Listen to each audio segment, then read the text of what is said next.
Brought to you by Hug House Productions. On March 27th, 2024, Elon Musk was deposed in a libel lawsuit filed by Ben Brody, a 22-year-old Jewish political science major at the University of California. When Elon Musk quote that Ben Brody could be a neo-Nazi undercover federal agent in a, quote, false flag situation, Ben Brody was faced with so much harassment, he and his family had to leave their homes. Musk and his lawyer, Alex Spiro, attempted to retroactively make the deposition confidential. But it wasn't. Welcome to The Deposition, a dramatic reading of the public record transcript of Elon Musk's deposition in full. We promise. This is really real, a real thing that happened in a real lawsuit that exists in real life, word for word, with the addition of some actor editorialization. I don't think you'll blame us once you've listened. You can find the official court transcript, the transcript for this episode, and more in the show notes of this episode and at hughouse.productions. Enjoy the deposition.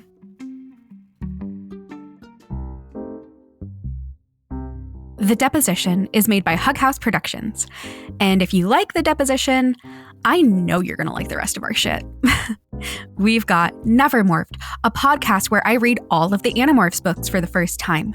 How to Act for Relden, a Dragon Age fancast, except we all hate EA. You Are Not the Jellicle Choice, where we watch Cats 2019 once per year, and so much more. But today, I specifically want to point you in the direction of Valence.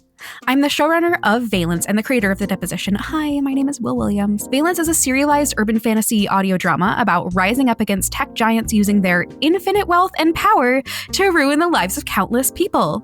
Sound familiar? And something else should sound familiar. The actors in The Deposition were all actors in Valence, too. Valence is a completed 3-season series that has heists, magic, brainwashing, little cafes, a cat named Soap, bisexuals, they-thems, and some full-on murder. It's a good time. Please listen to it. I'm so proud of it. Please. We would really love if you stick it out to the second season. We love our first season, but the second is where we really got our footing in terms of sound. Please, please. Here's the trailer. Link in the show notes. Please. Liam, don't embarrass yourself. As if you could do anything useful. You're going to fail. Give up before you're found. Don't even bother trying. You know you aren't competent enough. Not in the way, Liam. Liam, trust me. You could save lives. That's more important than whatever you're trying to make this about. You can do this, Liam. You're in the right place. We can do this. We can do this.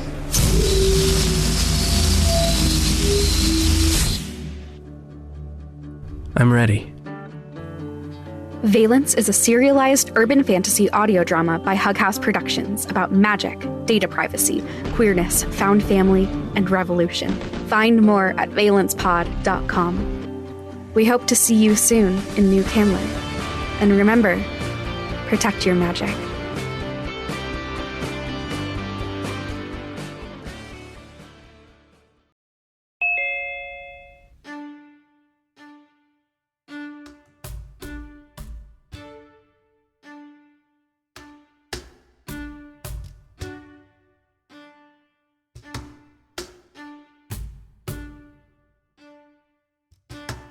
We are on the record. Today's date is March 27th, 2024, and the time is 1:05 p.m. This is the remote video recorded deposition of Elon Musk. This deposition is being conducted remotely with the witness and all parties in their preferred respective locations. It is agreed and stipulated that all parties waive any objection to the physical location of the presiding officer at the time the oath is administered. At this time, will all attorneys in attendance please state their appearance and who they represent for the record, beginning with the attorney taking this deposition. Mark Bankston, Farrar and Ball, representing the plaintiff, Ben Brody. And I guess that's to me, Alex Spiro, on behalf of Mr. Musk. Elon Musk, having first been duly sworn to testify the truth, the whole truth, and nothing but the truth, testified as follows. Hi, Mr. Musk. Can you hear me okay? I can. Okay. Do you think you did anything wrong to Ben Brody? Okay, this isn't a question you're allowed to ask by the court, so So we're not going to do this, Mark, or this deposition is going to be over before it starts. I'm asking about his state of mind. No. Yes, I am. No, you're not going to ask questions like that. It doesn't I'm going to ask. You're not, or you can go see the judge.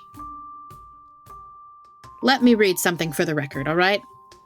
As you know, as the court told you, in Unsworth versus Musk, the defendant's subsequent conduct can be relevant to his state of mind at the time of the alleged defamation.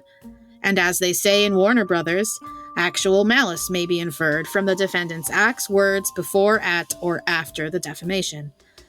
And if he's sitting here today and he has opinions about whether he did something wrong, that is relevant to the state of mind at the time that he made the statements. Of course, I can ask him, do you think you committed actual malice? Do you think you were reckless? Of course, I can ask those questions. And yeah, we'll go to the court over that. You didn't ask if he committed actual malice. Obviously. I didn't. I asked something that was very relevant to that. I'd like to get him talking about things that he did wrong. But that's the point. That's not what you're allowed to do in the deposition. You can't just get him talking.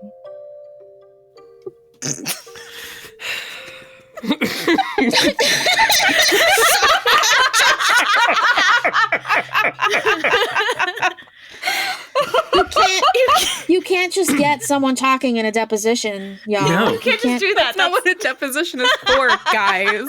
Oh my god. Okay. Amazing. I disagree. You just showed your cards that this case is DOA, and you can't just get him talking, as you just put it. So you've got 4 bullets. Yes, I can. 1, Alex. 2, 3, and 4. Alex. You've got 1, 2, Alex. 3, and 4. All right. Hold on a second. So if you want to ask him those bullets, you can go through those bullets and ask him. One at a time, please. Yeah. Let's go ahead and take a breath, Alex. First of all, I know you're not a Texas attorney.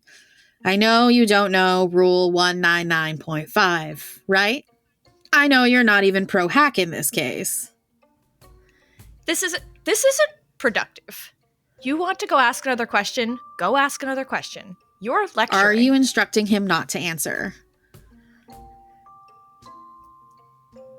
You can try to ask the question again, and I'll listen to it again. Are you going to instruct him not to answer?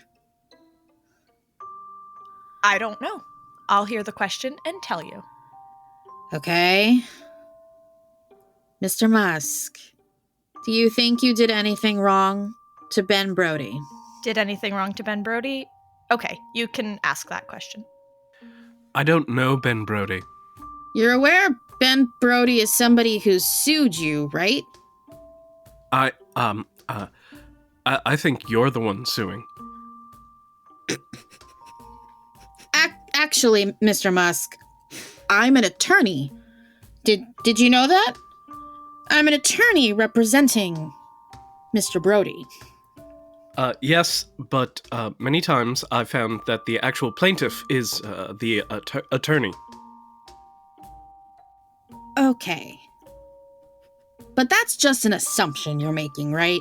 Like you don't know anything about Ben Brody. I don't. Okay. You understand Ben Brody has filed a lawsuit against you. In my opinion, you're the one filing the lawsuit. Okay. You understand... Let's try to make this an easier way. You understand that there's a piece of paper on which there's a lawsuit written.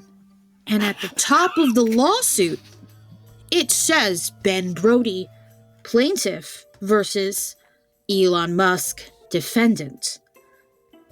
Do you understand that? I understand that, but I view many cases, and probably this one too, that the real plaintiff is the lawyer seeking money, like you. Okay. I'd like to know, though, are you aware that there's a piece of paper that has a lawsuit on it that says Ben Brody versus Elon Musk? That's actually what I'm wanting to know. Yes. Okay. Technically. Jesus Christ. Hello, Mr. Thompson.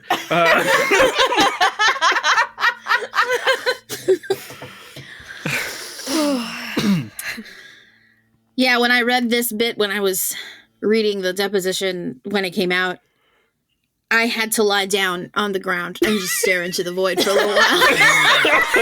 It's painful. I can feel Bankston's absolute fury. Yeah. And exasperation through the pages. And you know there's like silence from Spiro at this point because he's on mute because he's got his hand over his face like, oh my God. I would like the record to show I said no takebacks. That's where we're at. Oh boy. Yeah, he's really like his response here is really like, no, you. No, you. Like you. I am rubber. You are I think glue. you'll find. Yeah.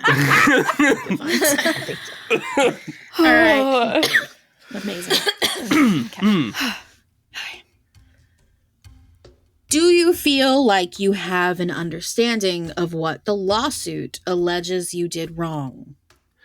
I have a limited understanding of that, of what the lawsuit is about. Okay, let's start. My what I want to think it's really about is about you getting a lot of money. Okay. All right. Let's start with the incident that this lawsuit is based on.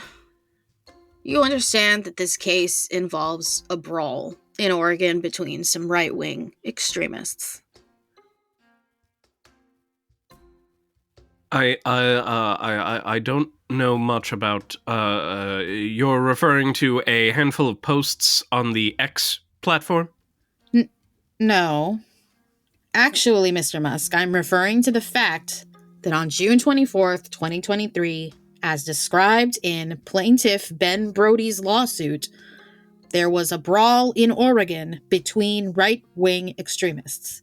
Were you aware that that was the subject matter of the lawsuit? I don't know if that's the subject matter of the lawsuit. I think the subject matter of the lawsuit. And Mr. Spiro, again, your objections to questions in an oral deposition under Rule 195 are limited to objection leading, an objection form, or objection non-responsive. Those objections are waived if not stated as phrased.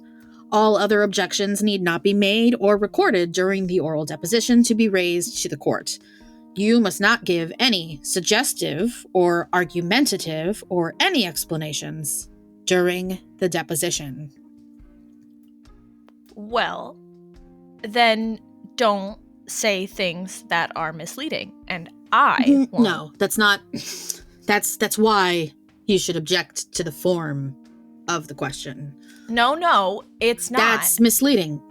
Mr. Spiro, Mr. Spiro. Listen, if you want to go back and forth with me and waste your time, you can. Go on to your next question. Oh, we're going to get more time if you keep doing this. No, you're not. No, you're not. Go to the judge. You're violating Rule 199. You're not even pro-hack admitted. Okay.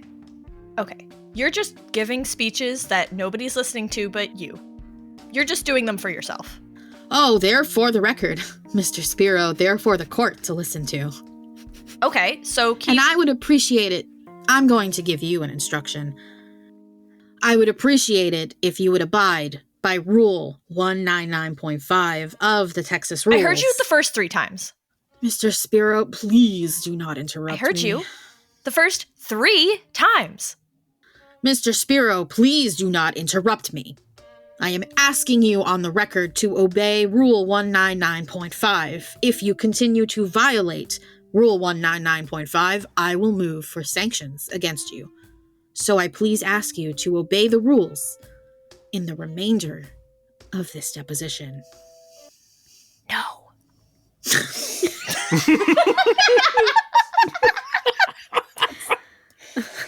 That's not in the record. That's not in the record.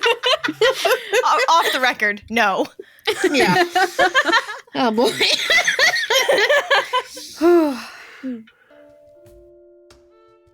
Mr. Musk, I want to show you a tweet that you posted on the day of the brawl, which is June 24th, 2023. Can we bring up tab A? We're going to mark this as Exhibit 1. Mr. Musk, this is a meme that you shared about PSYOPs, correct? Yes, it's a joke. A PSYOP is a psychological operation, right? It's, yes, I believe that is what it refers to, yes. Okay. And this meme jokes that there are almost daily PSYOPs. I'm going to interrupt again, and I don't really care that rule you keep reading because it has nothing to do with... I know you don't. Good. The court. To the judge? How is this relevant to the court order? Because I'm getting This isn't a regular deposition. Mr. Spiro. Now I'm talking, so don't interrupt me. This is a deposition governed by a limited court order. Correct. Because he gave you a limited court order on this case, so I have every right to ask and to stop. I'm not going to just let you do 2 hours about Mr. Musk's upbringing. How is this tweet that is nothing... This is not a tweet in this case. How is this relevant under the court's order? This is very much... Mr. Spiro, I don't know if you were listening to me. This is what he posted on the day of the brawl. And this case is about whether this brawl was being accused to be a PSYOP. This is absolutely relevant to his state of mind on when he calls this brawl a PSYOP. Mr. Spiro, I really have to ask you to please get yourself up to speed on the facts of this case.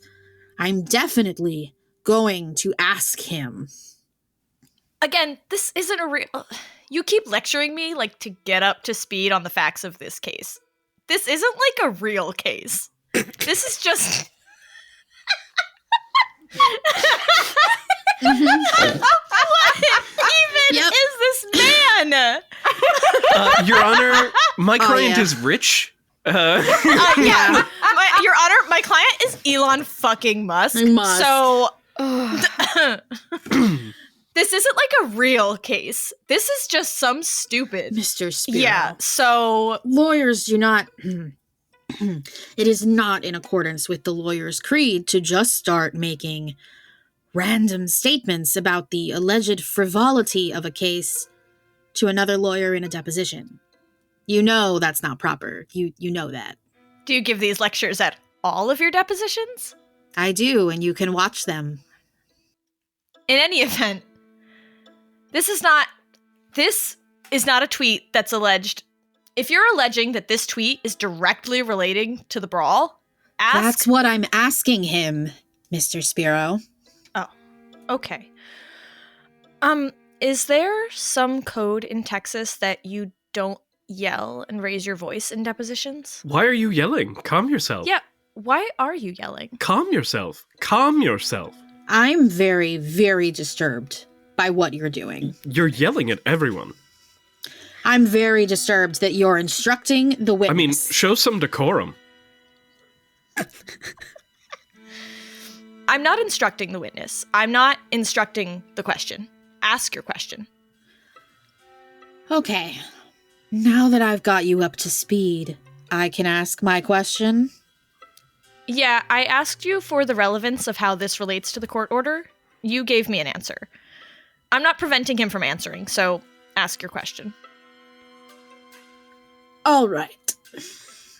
Let's keep moving. Mr. Musk, this meme. The question that I had was this meme jokes that there are almost daily PSYOPs, correct? This is a joke about PSYOPs. Okay.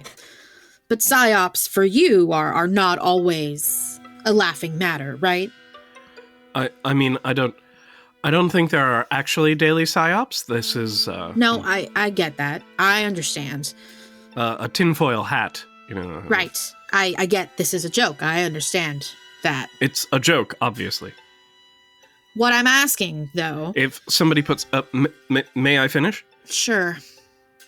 Do you feel you need to yell again? I might. Sorry! Oh, okay. Let me try that one more time. Oh. Do you feel you need to yell again?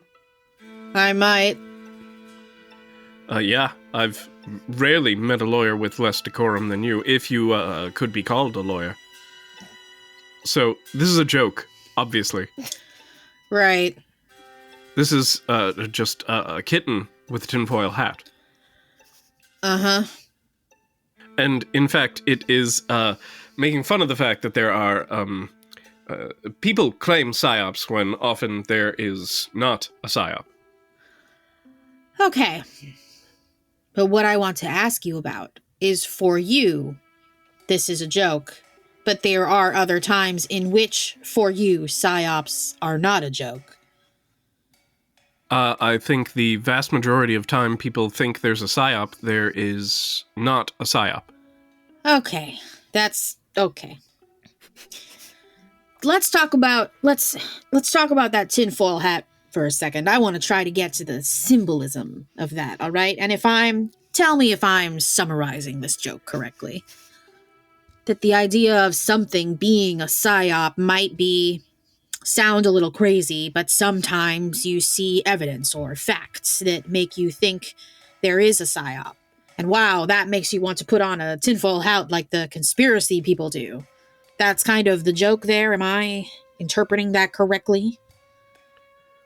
No. Okay. So let me pull it back a little bit. Would you agree with me that the idea that any given event is a psyop is something that is improbable but not impossible? Yes. Okay. Do you remember just a couple of weeks before this meme when the Allen, Texas neo-Nazi shooting happened about you using the term psyop for that event? I think this is outside the court order, so I'm not going to allow you to answer this question. You can keep going. So you're going to instruct him not to answer it? You heard me the first time. I'm not sure what that meant, actually. He's not answering that question. You're on, I think what the judge would maybe let you ask some of the questions that you're asking, maybe. There's no chance, in my view, that the judge would have let you go back 2 weeks to some other incident. I don't think that's what the judge intended. Mr. Spiro, I just need your instruction. I don't need your comments. Yeah, I gave my instruction, and then you started talking, so I'm responding. Okay. All I said is... And I'll make whatever record I want to make, okay? Please do. Mr. Musk, are you going to obey? You're going to abide by your counsel's instruction not to answer that question? It sounds like it's outside the judge's instructions. So yes. Yes. Okay. A false flag. That's a type of psyop. I'm no expert on psyops, but yes, that would be a type of psyop, I believe. Okay. Now, a false flag, for people who may not understand that term, that's a form of deception, right? Yes. In other words, a false flag requires dishonesty. You're falsely portraying something. I believe it's in the name. If it's not a true flag, it would be a false flag. Correct. Okay, thank you, Mr. Musk. Let's talk a little bit about your tweets about the brawl. So, okay, as far as what your understanding of this suit is, do you understand that this lawsuit takes issue with a tweet that you posted on June 27th? I don't quote exactly, but that sounds correct. Can I ask you, have you read the lawsuit? I've read a summary of the lawsuit. A summary of the lawsuit? Yes. Okay. Oh, all right. Let's see what we can do here. You do understand that on the previous 2 dates, June 25th and June 26th, you interacted with 2 tweets about one of the unmasked brawlers in that brawl. That is what I have read in the lawsuit. Yeah. Okay, we're going to talk about those tweets, but first, I want to verify.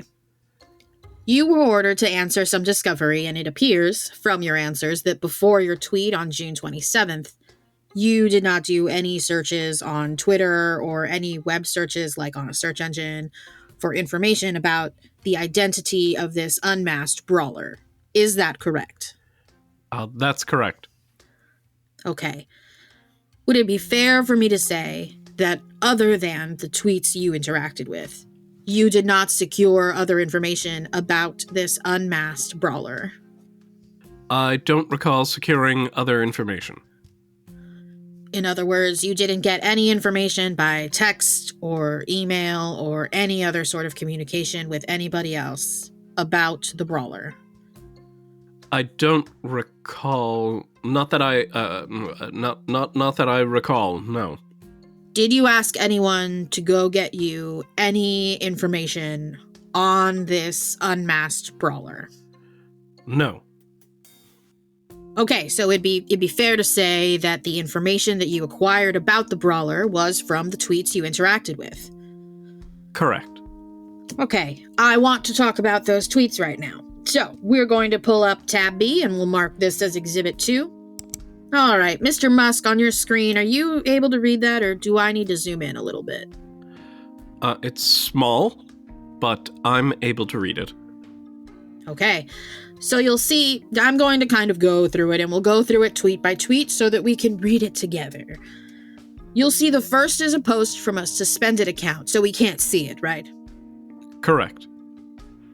And then the second is your tweet, and you asked who were the unmasked individuals, right? Yes. And then an account called Accept Doge tells you, and I think there's a typo, but it's here's one of them. Yes. Does that look right to you? Yes. Okay, and then there's a tweet from a Dr. Frenzor, and it says, OMFG, they are so busted. A member of Patriot Front is actually a political science student at a liberal school on a career path towards the feds. Do you see that? Yes. Okay. And then you'll see that there are 2 images from the brawl in Portland that day, along with 2 screenshots from Ben Brody's social media information. Do you see their pictures of Ben Brody and the information about him? You need to zoom in, I think. AJ, can you zoom in on the part there with the Ben Brody pictures? Yeah, I see it. Okay, so you now see that we have pictures from the brawl as well as pictures showing and describing Ben Brody, correct? Yes. Okay, and then scroll down. Your response to that, we have, it just says, very odd, correct? Yes. Okay, this was the first time you became aware of this allegation about Ben Brody. I think so. Okay. On the quote tweet of Dr. Frenzor, can you scroll up just a little bit? Okay. On this quote tweet, do you see how it says, we can see that it's part of a thread because it says replying to Dr. Frenzor. Do you see where that is? Yes. Okay, and then do you see below the text it says show more, right? Yes. Do you know if you clicked on the Dr. Frenzor tweet and read any of the other tweets in that thread? I don't recall doing so. And do you know if you clicked on Dr. Frenzor's profile to bring up their timeline and bio? Not that I recall. Okay. And if you didn't do that, there was no way for you to assess this person's credibility, right? I wasn't trying to assess their credibility. I'm not asking if you were trying to. I actually don't think you were at all. But I'm asking you, the only method that you had in front of you right here to assess credibility to learn anything about this person was to click on their profile, right? There was no information about them in this tweet. I don't think clicking on someone's profile is an effective way of assessing their credibility. Well, couldn't you click on their profile and take a quick look at their timeline and see if the things that they have been saying were things that might give red flags about reliability? Isn't that something you could do? Possibly, and that's sort of not a very reliable way. Sure, but I'm asking if that is something you could do. If, for instance, let's say you clicked on Dr. Frenzor's account and you saw that they were tweeting a bunch of really wacky, obviously false things, that might give someone pause about whether this person was reliable, correct? Yeah, you'd say that perhaps that would affect things. Do you know? It is possible for people who are... nobody's right all the time. Nobody's wrong all the time. Sure. So it's possible for some people to, like once in a while, a conspiracy theorist is going to be right. Yeah, someone's who really, really unreliable most of the time could be right some of the time, right? Yes, and people who are and people who are reliable could be wrong some of the time. And so, in other words, somebody who's unreliable, if you did some homework and checking, you might actually discover, hey, this unreliable person is correct, right? Objection to form. I think everyone is wrong to some degree, and everyone is right, usually right, to some degree. Do you know... Mark, you've got to let him answer the questions. You're cutting him off at the end of every answer. Mr. Musk, do you have anything else you want to add? I was saying that even if somebody is wrong most of the time, they will still be right some of the time, and if somebody is right most of the time, they will be wrong some of the time. Agreed. Do you know if you saw any other tweets from Dr. Frenzor that day, or in the few days before that? I don't know Dr. Frenzor or that account. I'm saying, so you don't know if you saw tweets from them or not, either that day or in the days prior? I don't think I did. Okay. I mean, I'm asking you, do you know? Did you go and check? Do you know? Or is that still an open question? I don't recall looking at Dr. Frenzor's account. There is a possibility you have seen tweets from Dr. Frenzor before. It's possible, yeah.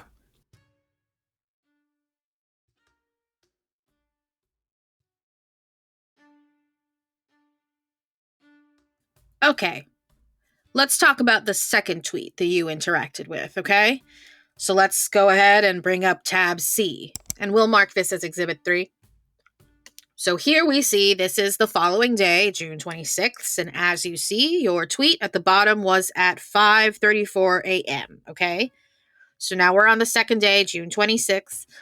You'll see at the top there's a tweet from Matt Wallace 888, okay? And that tweet reads, "Remember when they called us conspiracy theorists for saying the feds were planting fake Nazis at rallies?" And then it has a crying, laughing emoji. Do you see that? Uh-huh. Okay, and then in the tweet, we see the same pictures that we saw in the Dr. Frenzor tweet, correct? They look like the same pictures. Yeah, it's the same set of images that Dr. Frenzor had attached to their tweet, right? They look like the same images. And then you replied, always remove their masks, correct? Yes, I think we want to shine a light on whoever's doing these things. Okay, all right. So I want to move past these two tweets that you saw on June 25th and June 26th, and now I want to move to June 27th, which this is the date that the lawsuit focuses on, the tweet that it takes issue with, all right? So on June 27th, you understood there was an existing allegation you had seen on Twitter about this Ben Brody person, the college student who wanted to join the government. I'm sorry. Are you going to show this? No. I'm asking you a question, actually, so listen again, and I'll ask it again, okay? On June 27th, you understood there was an existing allegation you had seen on Twitter about this Ben Brody person, this college student who wanted to join the government, correct? I guess there would have been... I guess I would have been aware at the time that there were some posts the prior day. I mean, I'm on the platform a lot, so there are... I mean, I see sometimes several thousand posts per day. Sure. But what I'm saying is, all I'm saying is, now that we're on June 27th, we know that in the prior 2 days, you had become aware that there was this existing allegation about Ben Brody.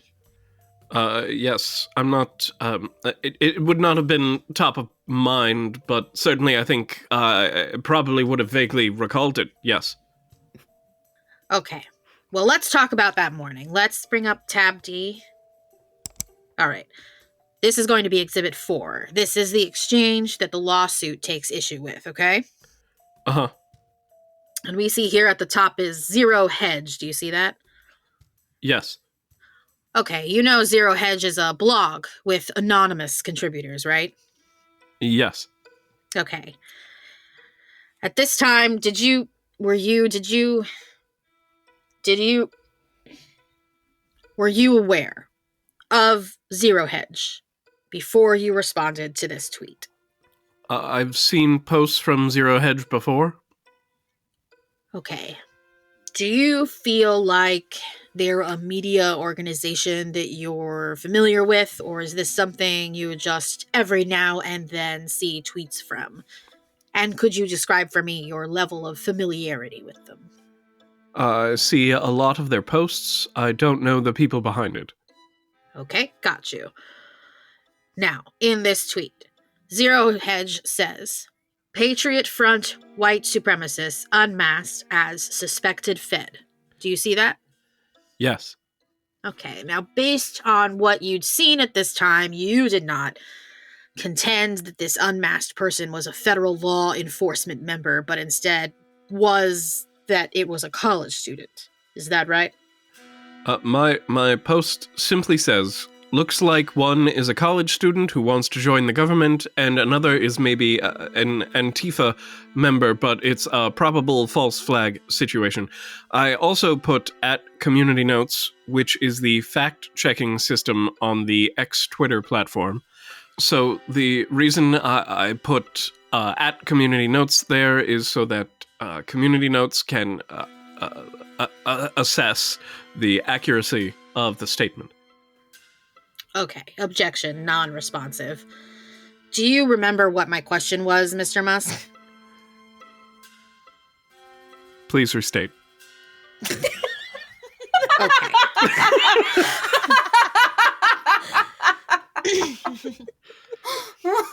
Extremely good.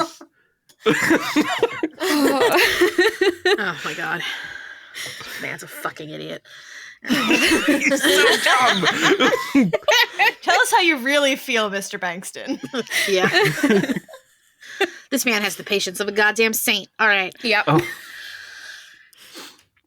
Okay. I'll do it again. All right. What I'm trying to understand is, based on what you had seen at this point before you posted this tweet, like when you see the Zero Hedge tweet, based on what you had already seen, you did not contend that this unmasked person was a member of federal law enforcement and instead contended that they were a college student. Is that correct? Objection to form. He's so proud of himself. Just crosses his arms and leans back in his chair. Oh, shit. Get your feet off the desk. I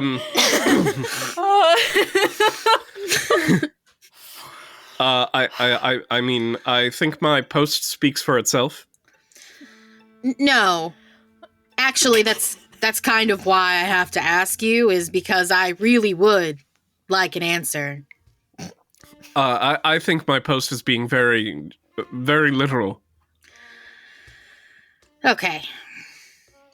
What I'm trying to figure out is it seems to me that the Zero Hedge tweet is essentially floating the idea that this unmasked person is a member of federal law enforcement.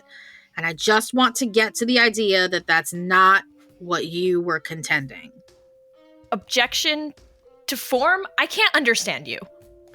I don't understand what you're... Let's try it this way. Were you contending he was a member of federal law enforcement? Objection to form. No, because I say he looks like someone who wants to join the government. Thank you. Based on the prior things, the prior post and another maybe, you know, a probable false flag situation. And the reason I put at Community Notes is so that Community Notes is the fact-checking system on the platform, and they can. I'm calling on them to fact-check the situation. Sure, we're going to talk about that too. In fact, let's talk about it. You tagged Community Notes, which, okay, not everybody, I think, understands what Community Notes is, so let me see if I can summarize it fairly.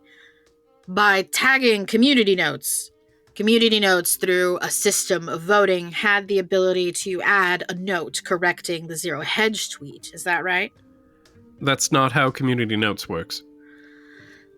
I thought there was a voting system that notes are voted on, and if they get enough votes from people of differing political beliefs and backgrounds, that it can be displayed on a tweet. Is that not how it works? That is the latter part of your explanation is correct. Okay. The community note to be surfaced, people who have historically disagreed must agree in order for a note to be displayed. Okay, so let's make it really simple so people can understand what Community Notes is. Community Notes is a system where notes are proposed by Twitter users, and if those notes get enough votes by members of the Community Notes community, they can be displayed on tweets to correct them.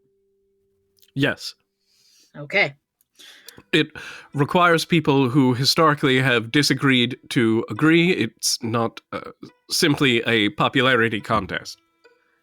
And so if a consensus among those folks developed that said, you know what, Mr. Musk is right, Zero Hedge is wrong, this isn't a law enforcement person, Community Notes, if a consensus developed, had the ability to put a note on Zero Hedge's tweet.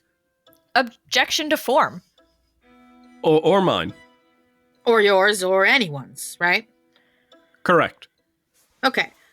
When you said, looks like one is a college student who wants to join the government, you were referring to the person in the screenshots we saw earlier in the tweets from Dr. Frenzor and Matt Wallace 888, correct? I assume so. Those were, I think there were two people I referred to previously, and that's what I'm referring to here. And I'm speculating here and saying it looks like one is a college student and maybe the other is an Antifa member, but it's a probable but not certain false flag situation. And I'm requesting Community Notes to dig into this and assess the veracity of the situation. When you posted your tweet, you weren't certain that this college student was actually one of the brawlers? That's why I'm not certain. That's why I say it looks like it, like instead of it, you know. And in fact, so when you said looks like, your message was not to tell everybody, hey, I'm sure he's one of the brawlers, but just that you had seen information suggesting that he was one of the brawlers. Is that fair?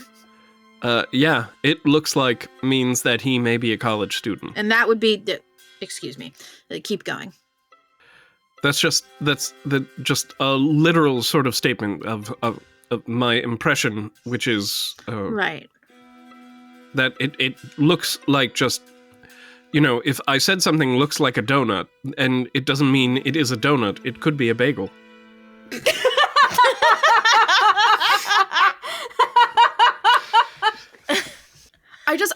I just really adore that this is really a thing that he said on a legal record.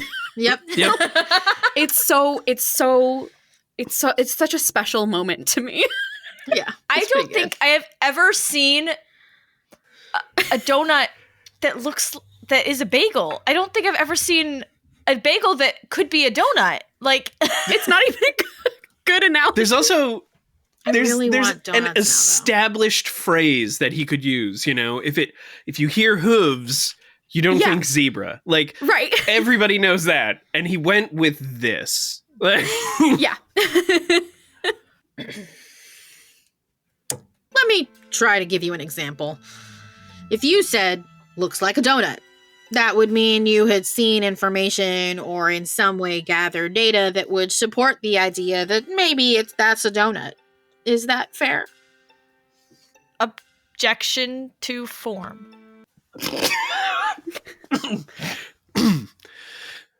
I think this is a very simple post, and just if you said that person looks like my brother, that doesn't mean they are your brother. Right. But you're saying looks like one is a college student. What I would take to mean that you, from what we'd seen before from these tweets, you had seen information that suggested that this college student was the brawler, but you weren't sure of that? Objection as to form. I'm just literally saying this looks like. I mean, I can see a picture of my brother and say that and say that looks like my brother, but it might not be my brother. Right. But you had been given information in the previous days that, you know, we saw tweets from Dr. Frenzor and from Matt Wallace saying it was this person. You weren't saying that, right? You were just saying you had seen information, not that you were sure. Am I fair about that?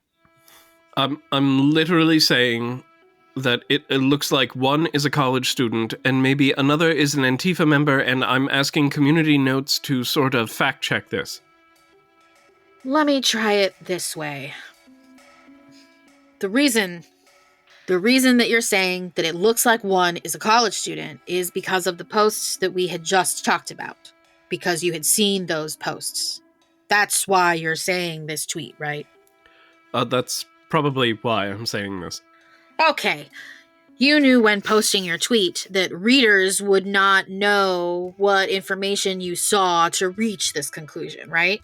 Objection to form. Well, not necessarily, because what tends to happen is there will be a sequence of replies where that even in the absence of community notes, if something is inaccurate on the system or it's a debatable issue, there will be a series of replies that argue about the substance of a post. Okay. But let's assume I'm the first person to read this tweet. Let's assume... You see how here it says it was posted 30 minutes from when the screenshot was taken, and there were already 384 replies. Do you see that? Yes. Let's assume I'm reply number 1.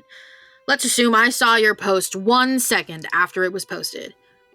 You understood when posting that tweet that if I'm that number 1 reply, I would not know what information you saw to reach your conclusion. Do you agree with that? Objection, form. Or you may. Or may not, right? If you're the very first one, no. Objection to form. Right. And so what I guess I'm saying here is there's nothing in the text of your tweet that would tell me what information you relied on to say that it looks like one is a college student. Do you agree with that? In my text? Yes. It does not have it does not have that context. Okay. If I'm the first reader of this tweet, I wouldn't know if you saw something from Dr. Frenzor or Matt Wallace or somebody else. I wouldn't know, would I? Objection to form. It's not a proper question. I guess I decline to answer on advice of counsel. Are you instructing him not to answer? No, I mean, if he understands the question, he can answer it. It's not a proper question. Look, there's no need for the commentary about if questions are proper or if they're not. That's not necessary. You know it's not necessary. You know the only reason to do it would be to influence the witness. So if you have an instruction not to answer, go ahead and give it. If you have an objection, go ahead and give it. But as far as commentary to the witness, it is not necessary. No, sir, it's not. I just told the witness he can answer. There's nothing about me commenting that all of these hypothetical what if I saw this, what if I saw that questions are not proper questions. I'm surprised you don't know they're not proper questions, so... Everything you're saying. Can I finish?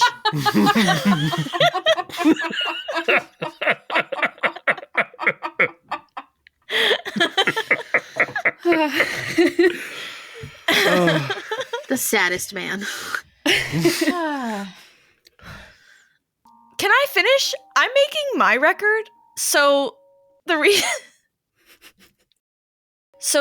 I'm making that comment is to sort of try to signal to you that if you ask 9 out of 10 improper questions, eventually you're going to get an objection from me, and maybe just ask proper questions. There's nothing about me saying that changes what he's going to answer. That's not how witness coaching works, and I'm surprised you don't know that. So in any event, all I said was that's not a proper question. It's not a proper question. Any judge reviewing this will tell you it's not a proper question. And if he can answer, he can answer. All right. Again, I'm going to ask you again to obey Rule 199.5 because nothing about what you're doing is proper, and you know that. So I'm going to ask him the question. So I'm going to ask him the question again. We disagree. And if he can understand it, then he'll answer it. Okay? You knew that a reader of your tweet, when posting your tweet, your state of mind when posting this tweet, you knew that a reader of this tweet would not know from your tweet whether you saw information from Dr. Frenzor or Matt Wallace or anybody else. They wouldn't know, right? They may not know immediately, but they would know it soon after, and they would also know that there would be many future comments, and there would probably be a community note to figure out the veracity of what I'm saying or the probable accuracy of what I'm saying. Anyone who uses the system would know that there's going to be a vigorous debate about something like this, and they would know that they could look at a community note in the future to understand the whether this is accurate or not accurate. And I think I really did this in good faith, because I would not ask for a fact check, which is what I do by adding community notes. That's asking for a fact check on my own on my own post. Well, you're asking for it on Zero Hedge's post, aren't you? No, I'm asking for it on my post and his post. Okay. People who've used the system know if you at community notes, this is requesting fact check community notes. That's what it means, and people know that. All right. So let's say again that I'm the first person who reads this. You're saying that if I'm a sophisticated user, I would know to come back at some later time and see how this debate has developed. Is that right? No, I think that's any user who's on the system for any period of time. Well, I don't do that. I mean, I'm a casual user of Twitter, right? That's how it works, though. And so you would agree with me that if I was the first person who saw this tweet, and then I saw it and I digested it, and then I never cared to come back and look again, I wouldn't see any of that information, right? Objection to form. I think that is basically no one on the on the system, and I think you're being disingenuous about what you're saying. I don't think that's how you use the system.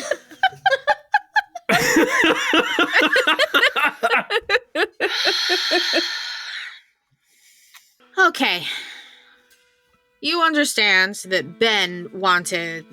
I'm very clear here, and people understand that when you add community notes, you're literally asking for, please check the accuracy of this statement, and would include the post that I'm replying to. Did they? I don't know. You understand that Ben wanted you to delete your tweet and make a retraction. I don't recall that. You don't recall that? That's interesting.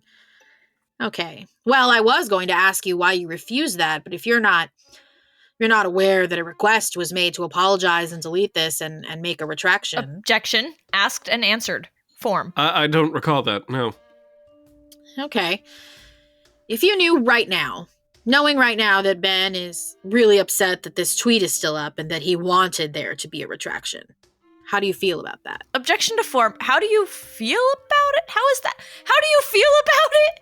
How is that relevant? Mr. Spiro. Now to the 4 deposition topics. We're on, I guess, topic 4. We've addressed 1 through 3. How is that relevant to 4? Because in Gonzalez versus Hearst Corp 930 SW seconds 275, a refusal to print a retraction is evidence of an action after the publication, but it can lend support to a claim that reckless disregard or knowledge existed at the time of publication.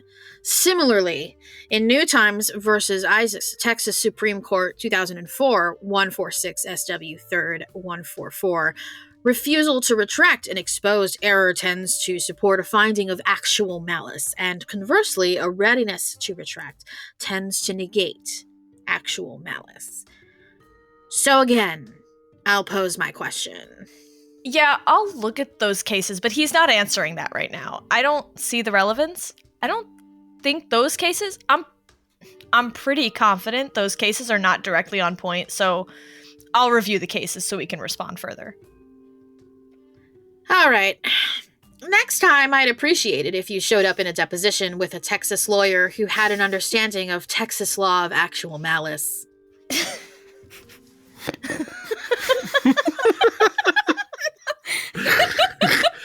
Well, I'd appreciate it if you weren't a bitch.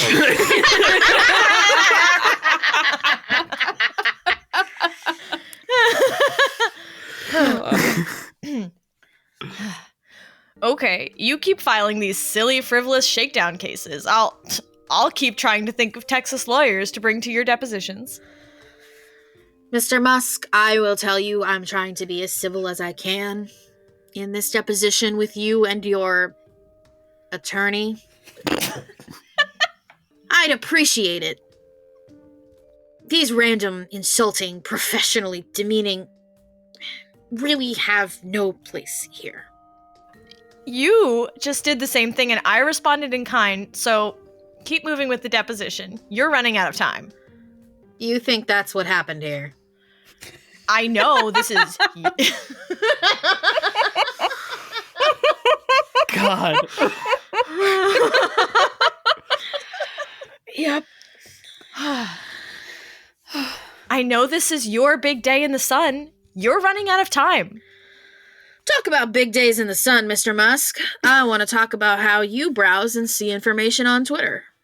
You have an account called @Elon Musk, where you browse and interact on Twitter, correct? Yes. Can we bring up tab E? All right. Is this another account that you use to see tweets on Twitter? I don't use that account. I think I briefly had it as a test account. Well, that's what I'm asking. In the summer of 2023, right, which is when I'm seeing this post on here, was this an account that you would use where you would see tweets on Twitter?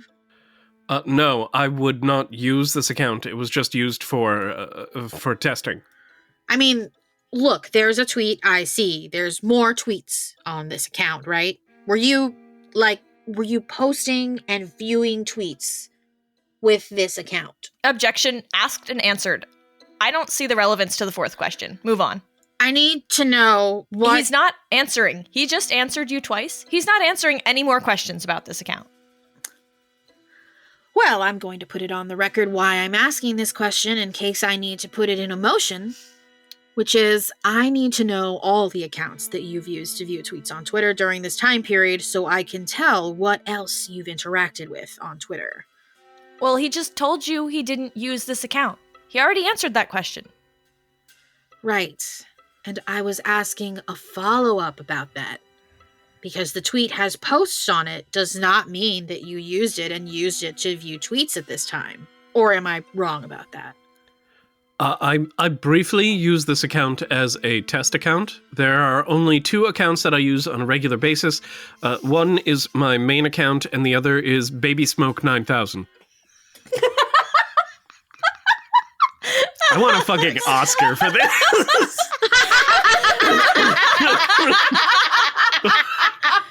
Baby Smoke 9,000.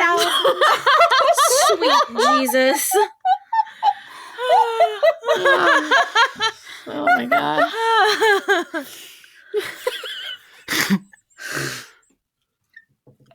Okay.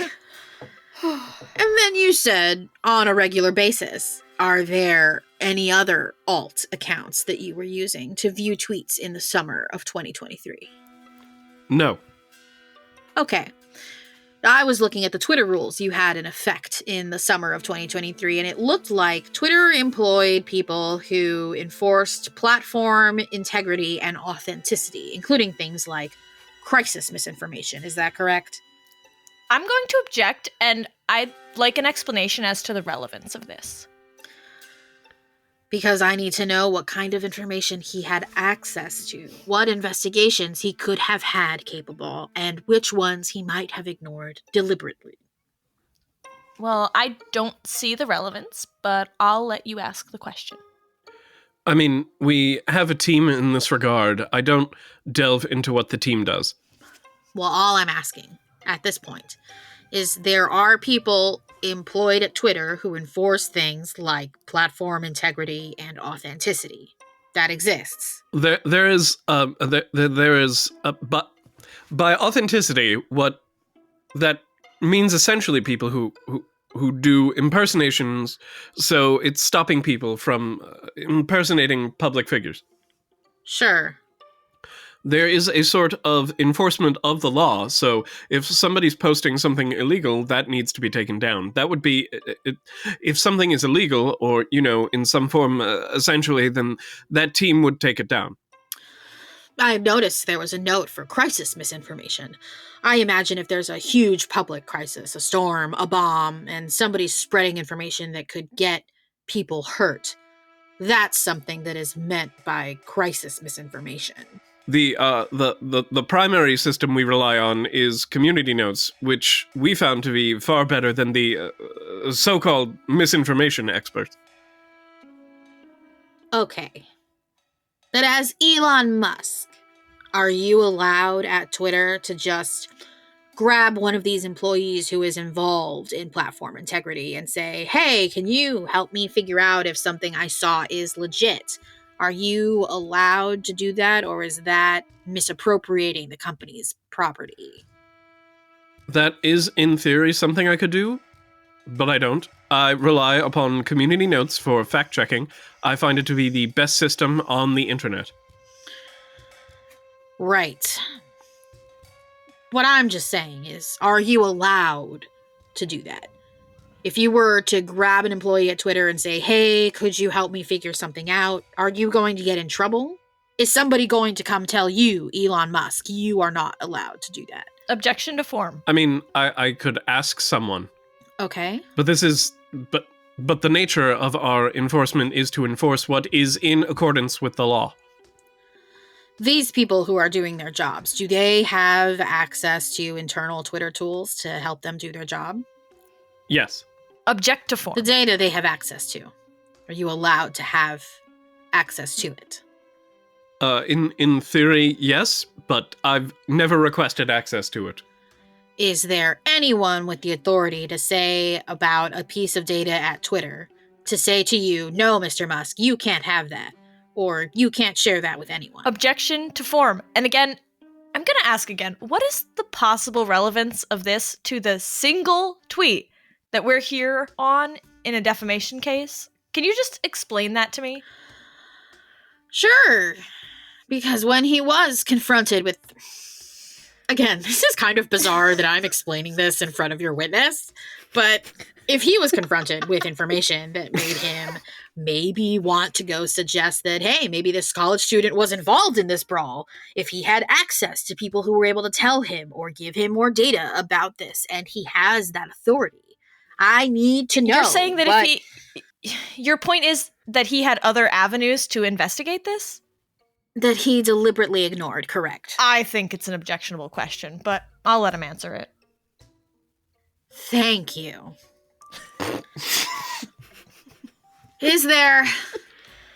Let me repeat the question for you, just because there was a long objection, so I want to make sure you understand the question. Is there anyone with the authority to say about a piece of data at Twitter, no, Mr. Musk, you cannot see that or you cannot share that with anyone? I mean, I regard privacy as being very important, so I've never asked for the private information of any user. And as you saw in that post, I requested community notes to investigate. Community notes, I find, is far better than the so-called professional misinformation experts, and that has been proven time and again. Well, I'm confused by your answer because I still don't know if there's anyone with the authority at Twitter to tell you about a piece of data at Twitter that you cannot have access to it or you cannot share it. Is there anyone who can do that? Or, like with the Twitter files, you're pretty much allowed to do what you want? I think there would be... Objection to form. It would be illegal for me to access private information of individuals. Okay. Well, I'm not talking necessarily about private information about individuals, but I'm talking about anything that is used by the platform integrity team about data from the platform itself, how they analyze the public data on the platform. Are you allowed to see that? The platform integrity is simply trying to assess if something that is posted is illegal or not.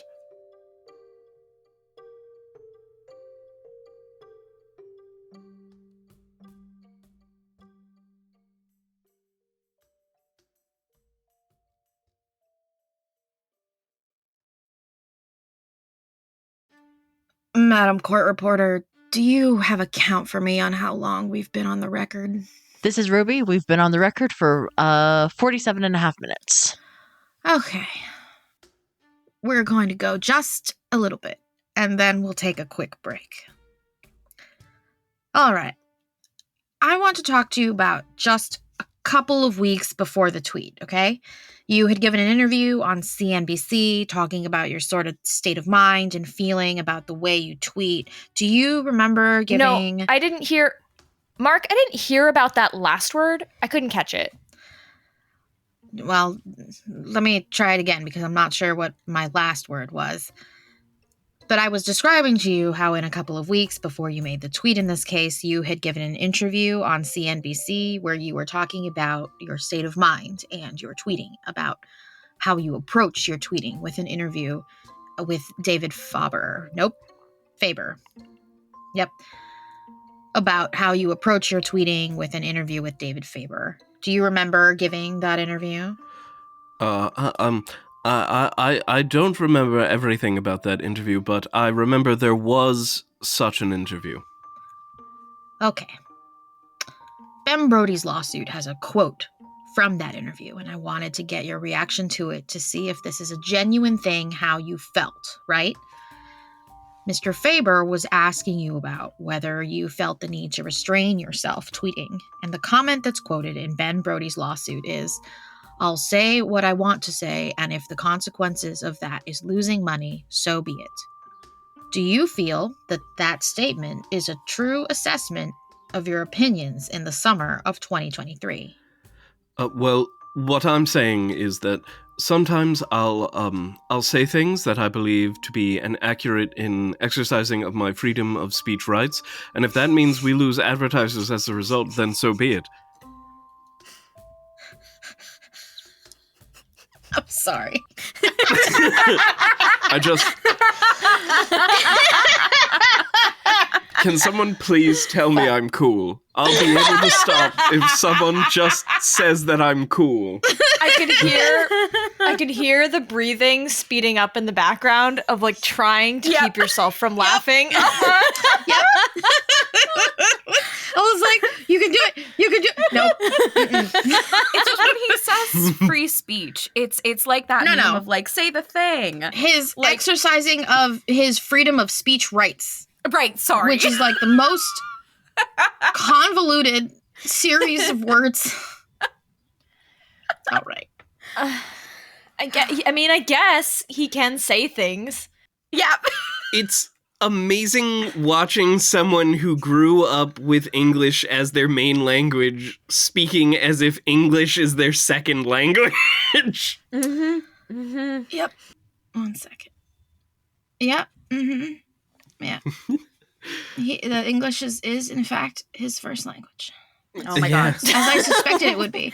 Yeah. We had to confirm. I did have to confirm just in case he in case he learned Afrikaans as his first language and then switched to English. Right. But no, it's English. No. Right. No. I figured, but I wanted to double check. Anyway. I think it's kind of you that you gave him the benefit of the doubt like that. I think that's really nice. I'm nothing if not compassionate.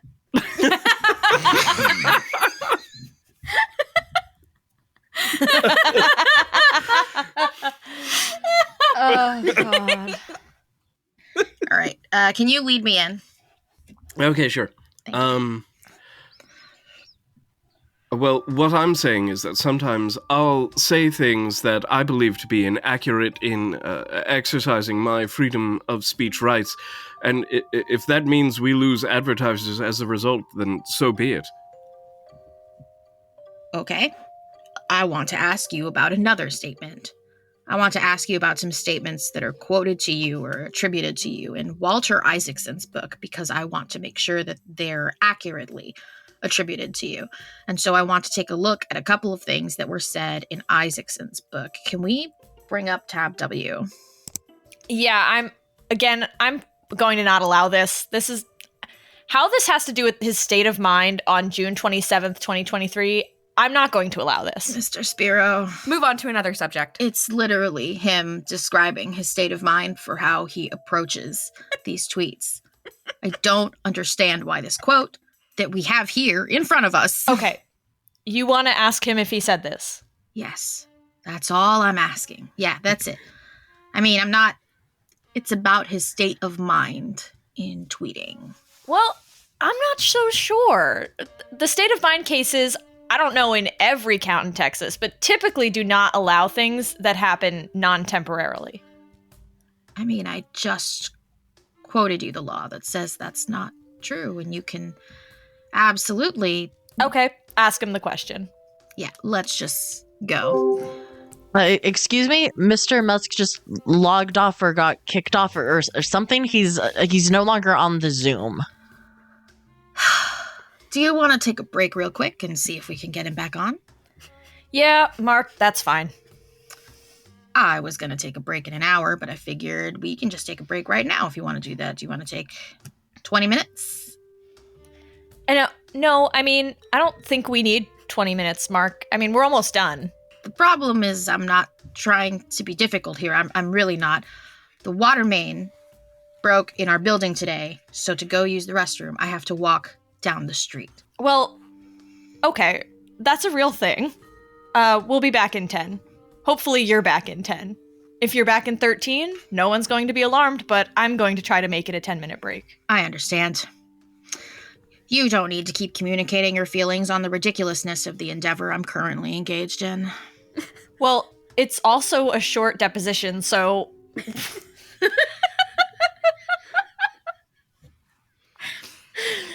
Knowing that we're only halfway through.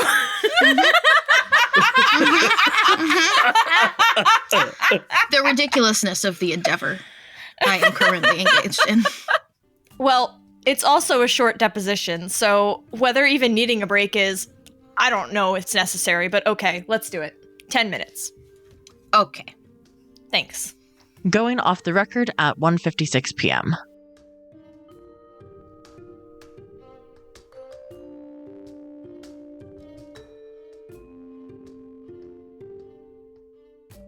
We're back on the record at 2:14 p.m. I'm sorry, that was exactly 20 minutes.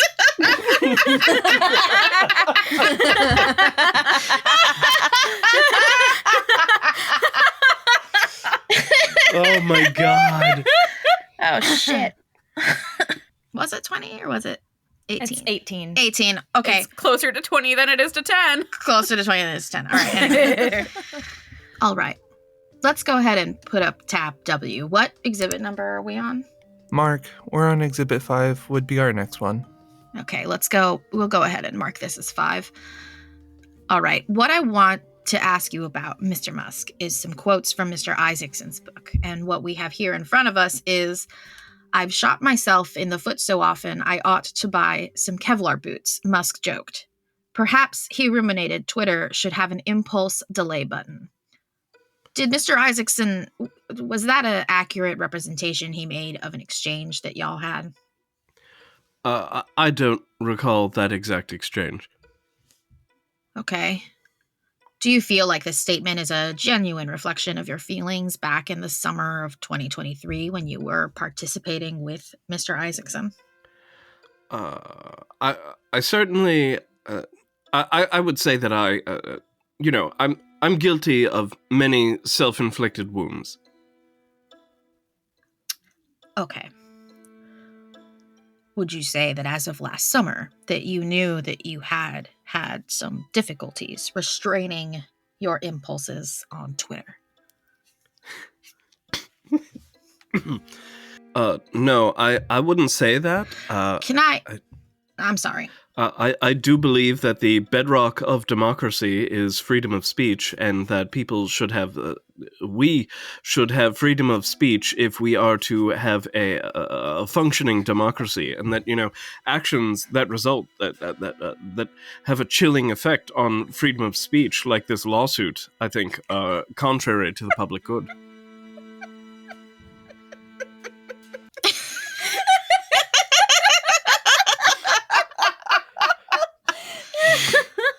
Oh, shit. I just think I should be allowed to say and do whatever I want, and that everyone should love me. And think that I'm cool. Yes. Oh, that's a given. Everybody should definitely think that I'm cool, and divorces should be illegal. Oh, God. Everybody does think you're cool, Mr. Musk. It's fine. Don't worry about it. Don't worry about it. This is just a hack lawsuit anyway. We're going to get this shit thrown out.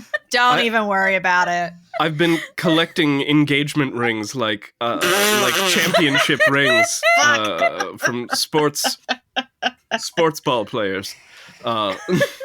It's a character took over Josh. He's trapped. He's trapped. I'm so scared. Josh lives like this now. He's gone too method. Oh, God. Oh, fuck. All right. I'm wondering if you didn't think that you were having difficulties restraining your impulses on Twitter. Why did you believe that maybe Twitter should have an impulse control delay button? Objection to form? That's what I said. I think that's Isaacson's. That's not a quote. That's Isaacson. Those are Isaacson's words, not a quote. Okay. Well, what I was asking you about that. Maybe you misunderstood my question. Was this a statement that we see here on the screen? Is that consistent with what your feelings were in 2023? I'm sorry, hold on. Before we go on, there's something here in the background. Let me take my son just came into the room. Mark, do you want to go off the record? Do we need to? I guess just for a minute, yeah. Okay. Going off the record at 2:17 p.m.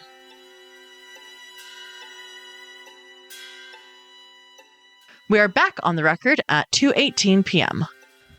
My question to you, Mr. Musk, was, in this statement that we see on the screen, was whether the entire thing reflected your feelings back in 2023.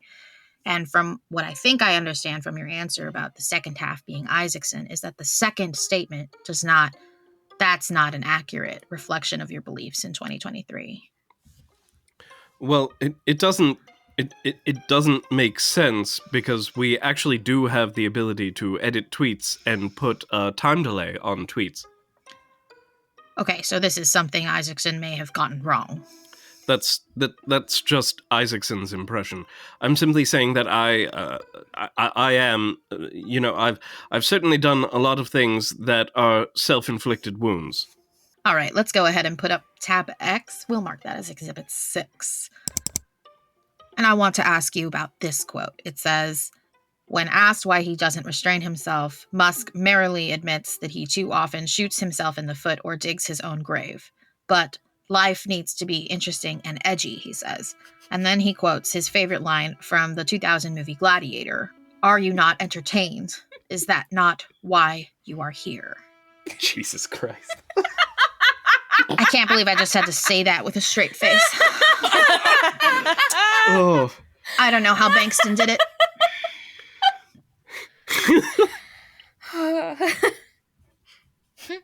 Amazing. I'm going to say that again just so that it really digs into us. Okay.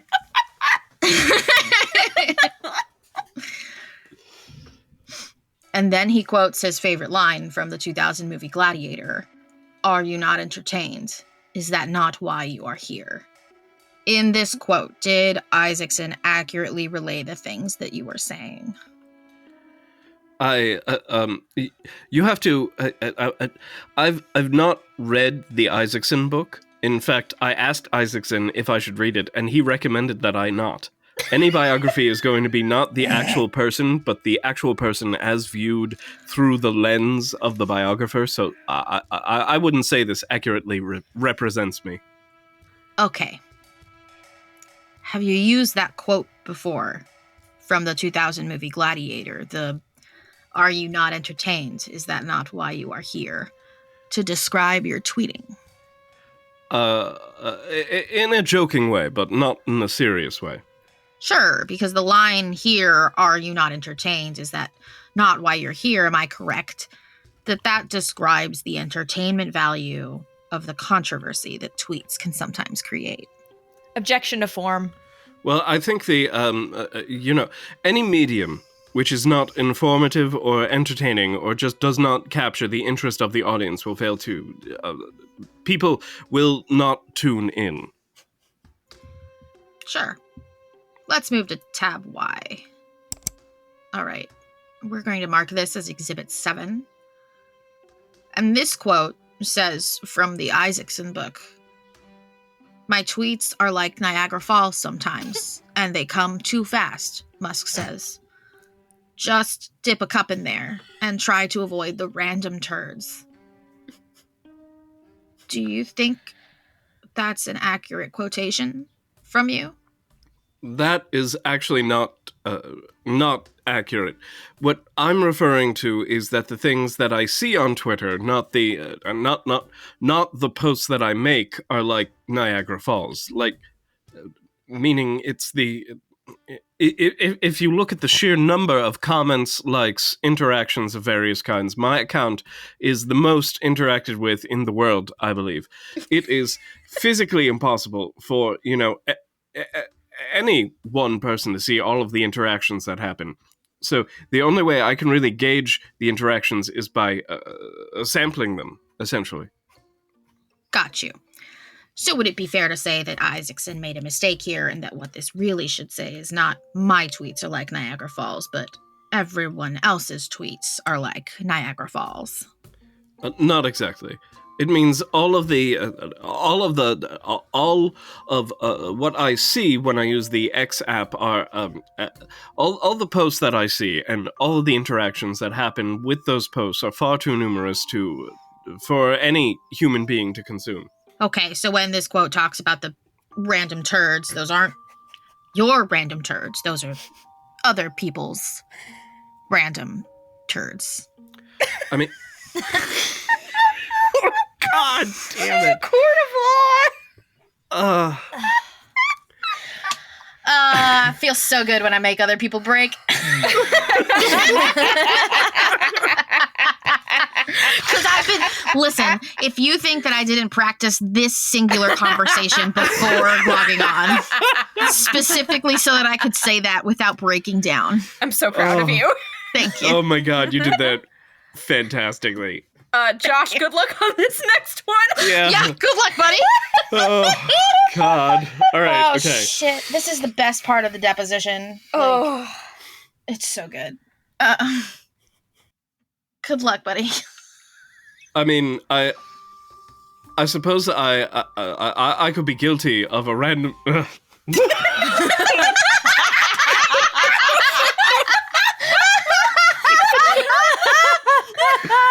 How is he so much richer than I am?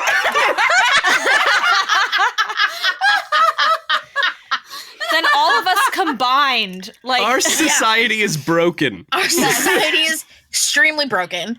I'll tell you how. He's the son of a dude who owned emerald mines. Yeah. Oh, yeah, there we go. Yeah, used slave labor. Of course. Oh, yeah. You don't make money paying people. Allegedly. Sorry, allegedly. Okay. Oh my god. I believe in you, Joshy. Uh-huh. Yeah. Mm-hmm. Okay. All right. You got this.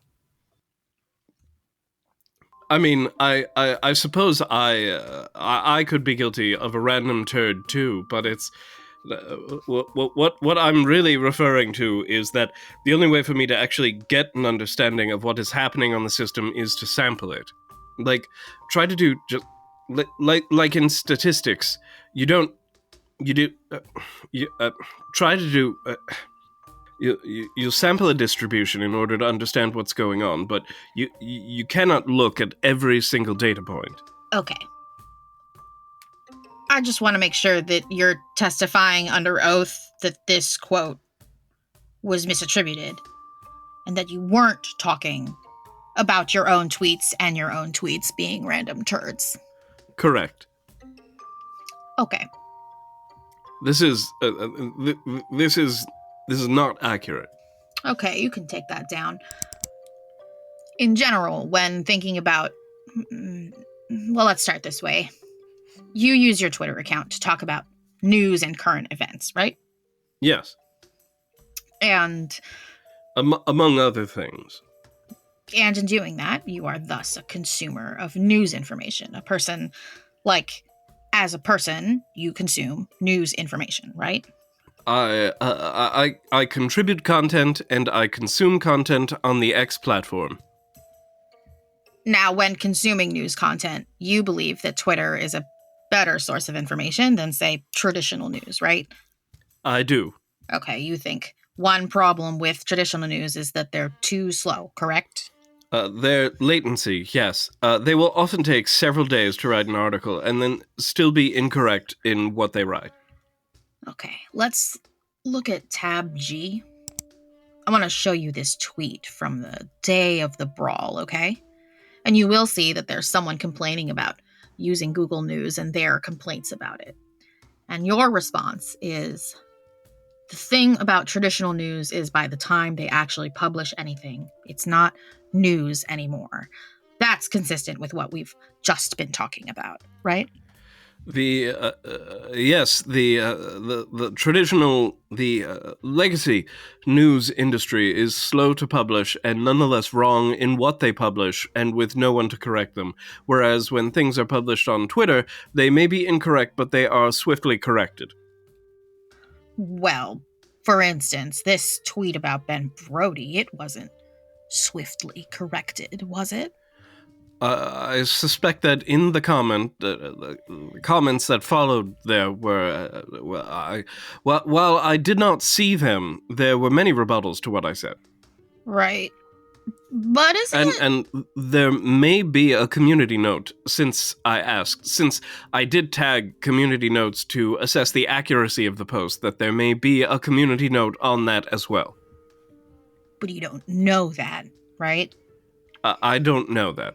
Right. I mean, there's not, I can tell you, but let me try it this way.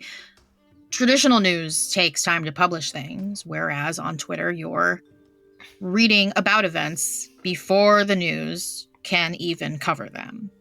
Is that right? What's the relevance of this question to the fourth? His state of mind upon the information he relied on it and why he relied on it. No, I don't see that. I don't see the relevance of this question. Don't answer that. I need you to give him an instruction. I'm instructing you not to answer. Mr. Musk, are you going to obey that instruction from your attorney? I think I should listen to what my attorney says.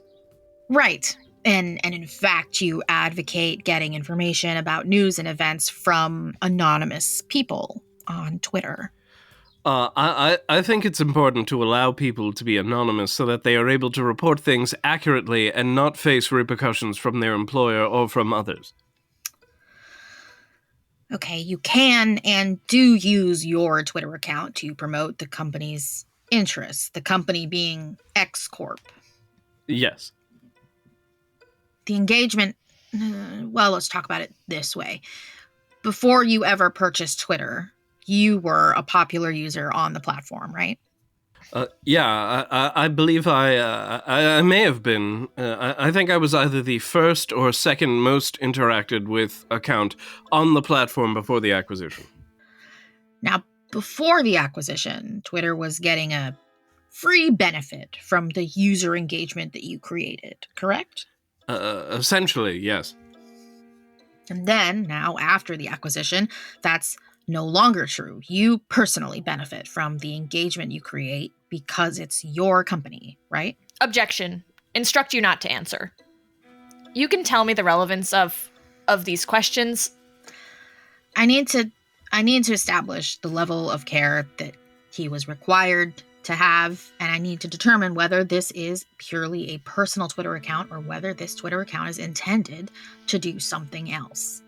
I don't see the relevance of the question. I'm going to instruct him. Well, it's going to affect his level of care. Yeah, I disagree, so I'm going to instruct him not to answer. Okay. So I'm just going to make it clear for the record that in order to establish under scripts the requisite level of care that I'll need to be proving in this case, I've been unable to ask questions that will help me ascertain. Well, what question are you trying to ask that goes to level of care as in the case law? I'm trying... Because the level of care will depend on the purpose of the speech itself, whether it has a commercial or non-commercial basis, whether it is a purely private communication, whether it is a communication made by one who is engaged in spreading media for profit. All of these things, and whether it has a commercial character, is all relevant. But it's in the record. He owns Twitter. He owns X. I think I can answer this question. Hold on. You may be right. Hold on, Mr. Musk, hold on. There's no question to you. Alex, you may be right about that. If you're willing to just go ahead and stipulate he is the owner of Twitter, that is not a purely personal account. That account also advances the interest of the company. We're done, and I won't have to ask any more questions. Yeah, if you wanna just accept that, then sure, I'll take it. Mm-hmm. Amazing. Mm-hmm. Yep. If that's what you want, like, if that, I mean, sure. That's Bankston just, like, listened to Spiro and went, oh?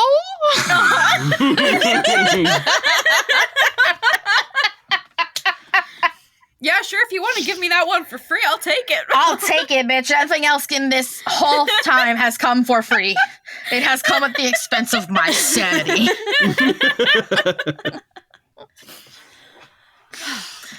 Oh, fuck, that's good. Well, Mr. Musk said he wants to... I'll let him answer the question if you want to rephrase it. That's Spiro listening to Bankston tell back to him what it is that he just did. And like, going, oh shit, oh no. Wait a second. I'm a fucking idiot.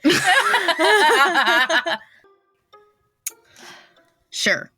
Okay.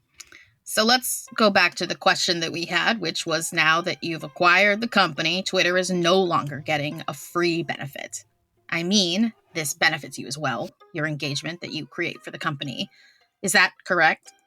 Not necessarily. So I believe my posting has really remained unchanged before and after the acquisition. And going back to the sort of self-inflicted wounds, the Kevlar shoes, I think I've probably done, I may have done more to financially impair the company than to help it. God damn it, I got so far! Oh god! I may have. Maybe. Maybe I didn't. And now it's on the record. To be fair, I really thought white supremacists had more money. Yep. That's fair. That's a valid statement. Okay. Fuck. Not necessarily.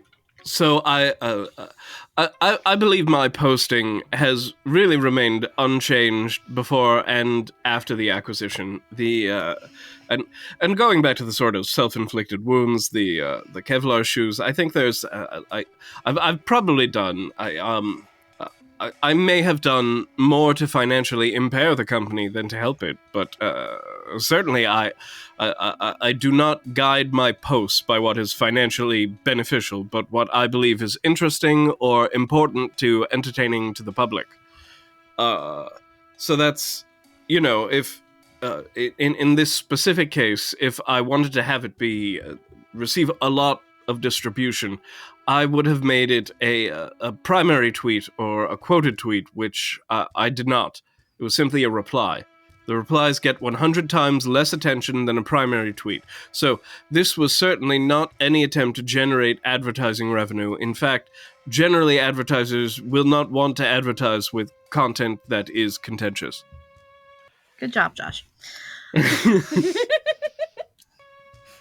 Well, I understand you said this was a reply and that less people saw it, but...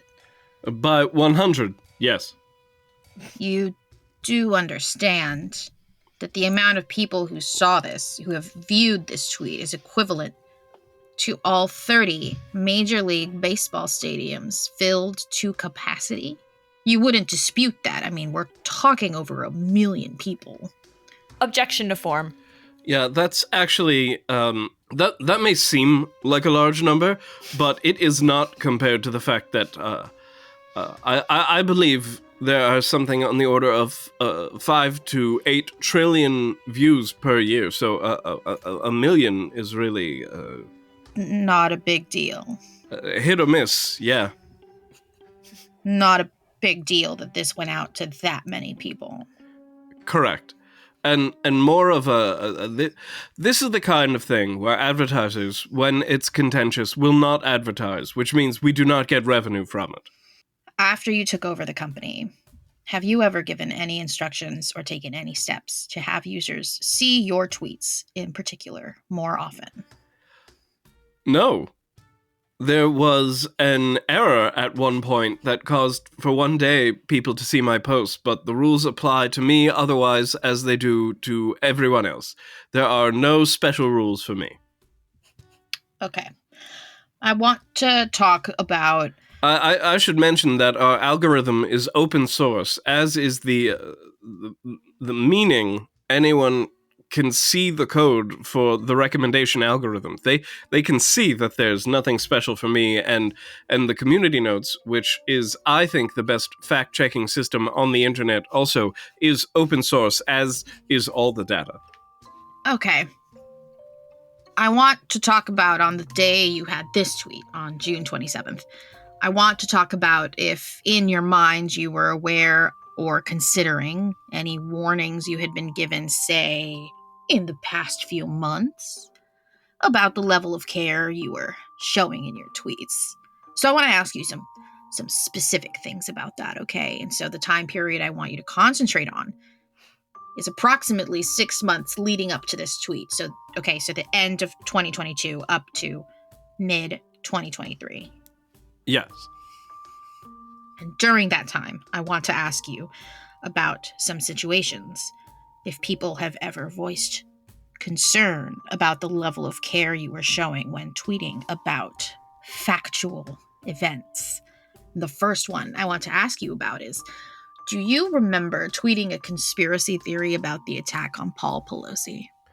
I do remember replying, again, not a reply, that is. If you want something to get attention, you do it as a primary post. A reply will actually get somewhere between 100 and 1,000 times less attention. And I read an article in a newspaper, or what claimed to be a newspaper, which seemed to be odd, and I did that as a reply, which is a low visibility post. Okay. All I just need to know is if you remembered that event happening, because my question to you is... Yes. Do you remember, was there anybody in your life, and let me preface this, not your lawyers, I don't want to know if your lawyers talk to you about anything. Any conversations you had with your lawyers are totally private, okay? But are there any conversations you had with anybody in your life where they warned you about the level of care you were showing when tweeting about factual events relating to that Pelosi tweet? I don't recall anything relating, anyone saying anything related to that Pelosi post, but that was that was the reply post. I think just wondering if there's more to this picture than met the eye, and based on what I thought was, I think, the Santa Monica Times or something like that, that turned out to be somewhat of a bogus publication, and I deleted the post shortly thereafter, like within a few hours. All right. Can we bring up tab Z? We're going to be marking this, I believe this is Exhibit 8. This is another quote from Mr. Isaacson's book I want to ask you about, and it's referring to the Pelosi tweet. And it states, Musk's tweet showed his growing tendency, like his father, to read wacky fake news sites purveying conspiracy theories, a problem that Twitter had writ large. He quickly deleted the tweet, apologized, and later said privately it was one of his dumbest mistakes. It was also a costly one. Now, I understand some of this is Mr. Isaacson's opinion, but in terms of the facts he described, I believe you've already confirmed for me this is correct, that you deleted the tweet and apologized for it. Is that right? I don't think I have a growing tendency to read fake news sites. I aspire to read the most accurate information possible.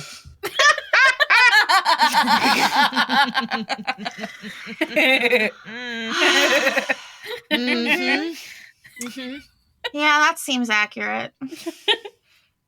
Oh, boy. Sure.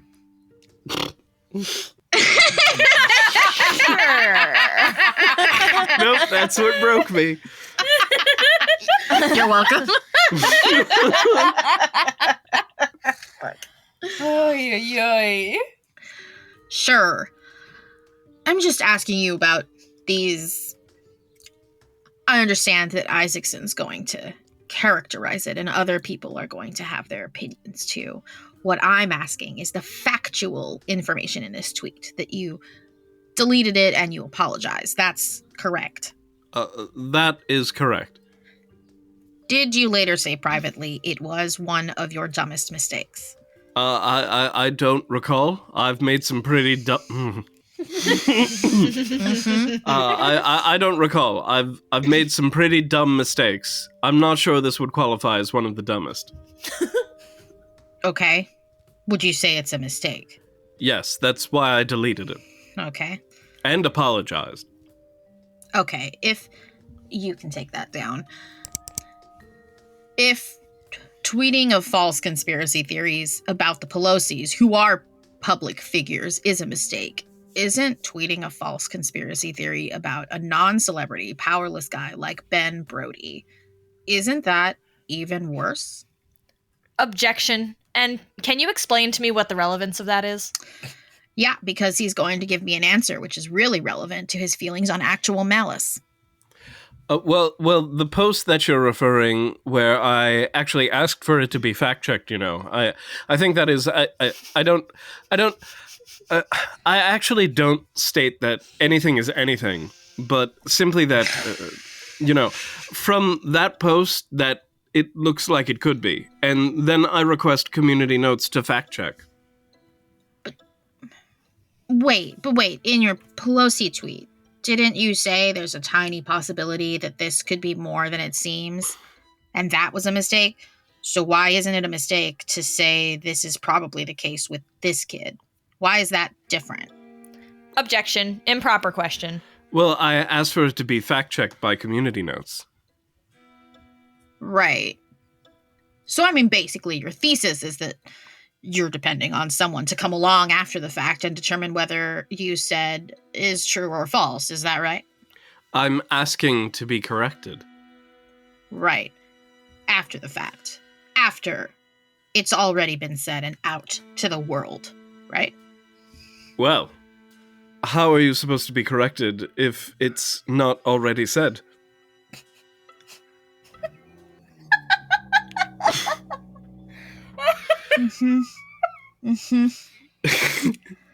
Yep.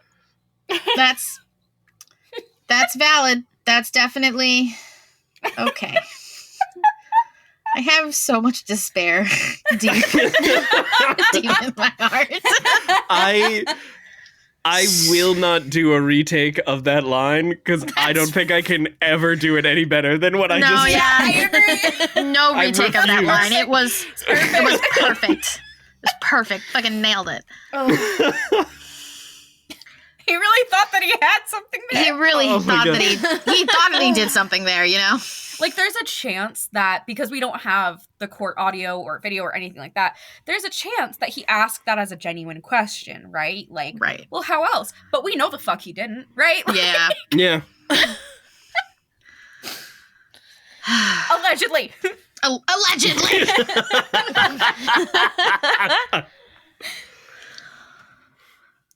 Thank you, Mr. Musk. I think you already answered this, but let me make sure I heard you correctly.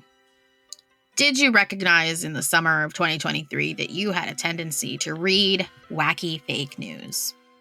I don't think I have a tendency to try to find, and I aspire to be as truthful and accurate as possible, and to that is actually the goal of the X, formerly known. Take my earphones out.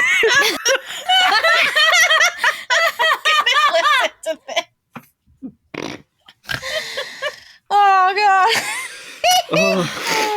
Fuck. You were doing so good. You held it for so long. You did a great job, Josh. I'm so sorry, buddy. Oh no! I'm right there with you. Okay. Josh, go ahead. Good luck. Sorry. I had it. God damn it.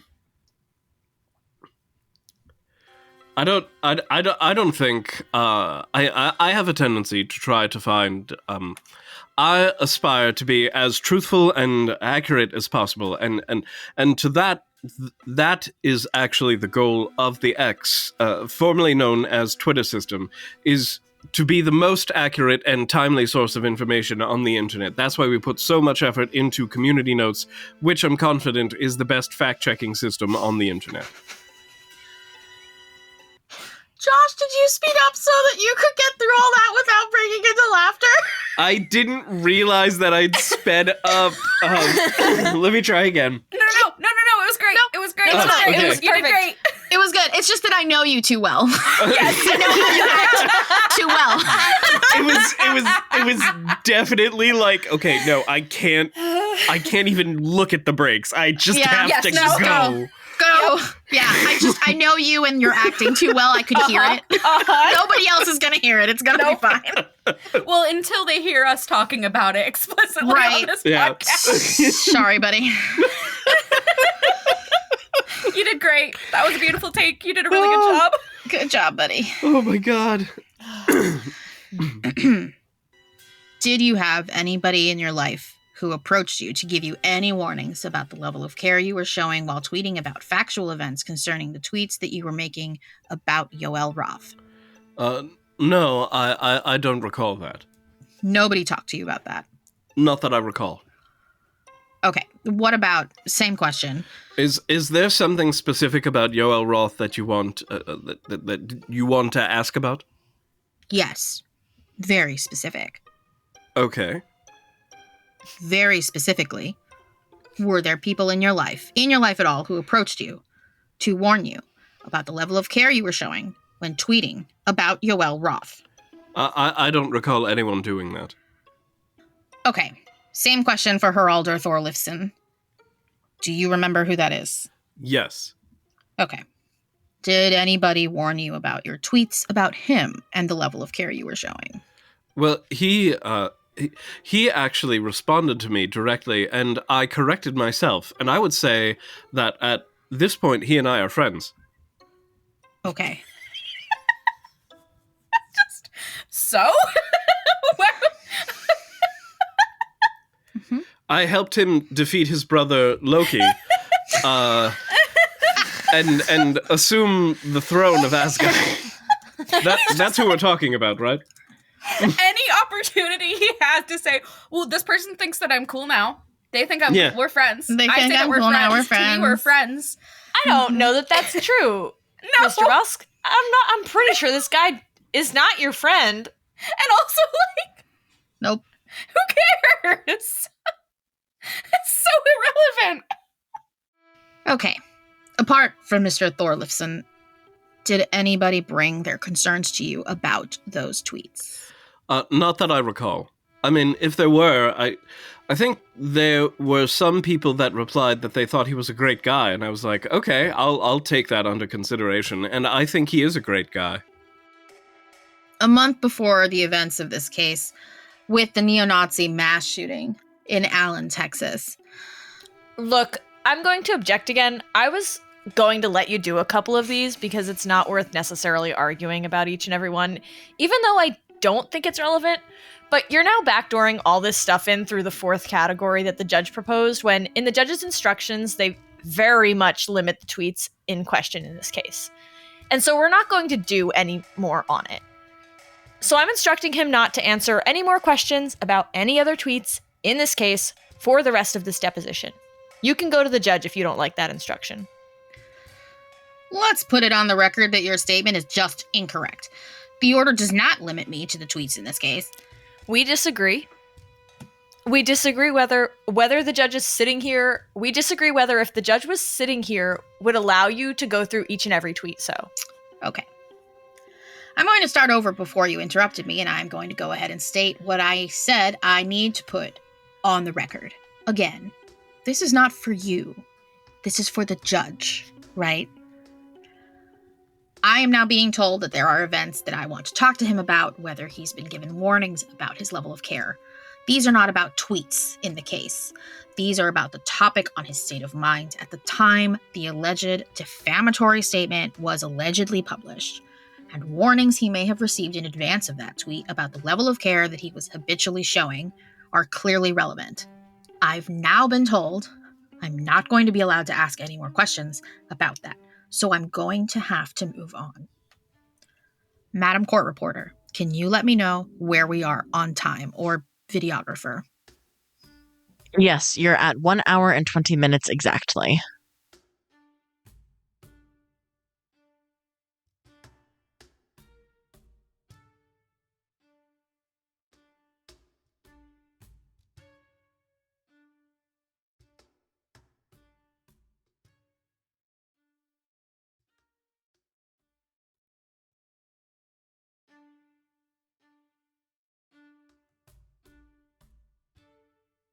Madam Court Reporter, can you let me know where we are on time, or videographer? Yes, you're at 1 hour and 20 minutes exactly. All right, so one thing I want to talk to you about is that we had mentioned before these tweets from Dr. Frenzer and Matt Wallace 888. Do you remember talking about those? Yes. Okay. I know that we're not sure, I know that you don't have any knowledge sitting here today, whether or not you saw additional tweets from these people, whether you saw their profiles, so I know that's not something you have personal knowledge of today. But what I wanted to do, well, first let me start this way. When you click a user's profile, a timeline comes up and it loads the first several tweets that they have on their page, correct? Yes. Okay. And then you can either scroll down and you can just keep going on their tweets, right? Yes. Okay, but when you first load it up, it just loads the first several from, the past several that they've had, right? The most recent, yes. In chronologic order, right. Okay. So what I want to do is, I know you don't, I want to show you some tweets from that timeline, and you can tell me if you've seen these tweets or not. Does that sound okay? Are we able to do that? Yeah. All right. So first, I want to talk about Dr. Frenzer, okay? And so I want to show you the tweets that are on the timeline on the date that you saw the tweet. So can we first bring up tab M? Okay. Mr. Musk, this, as you see, is a tweet from June 25th, 2023 at 12:06 p.m., okay? Okay. And here it says at the top, is this meme insensitive to Jewish persons? And then there's a meme of the United Nations logo that says, founded in 1945 to end all wars, the United Nations. The world has been at war ever since. Do you know if you saw this?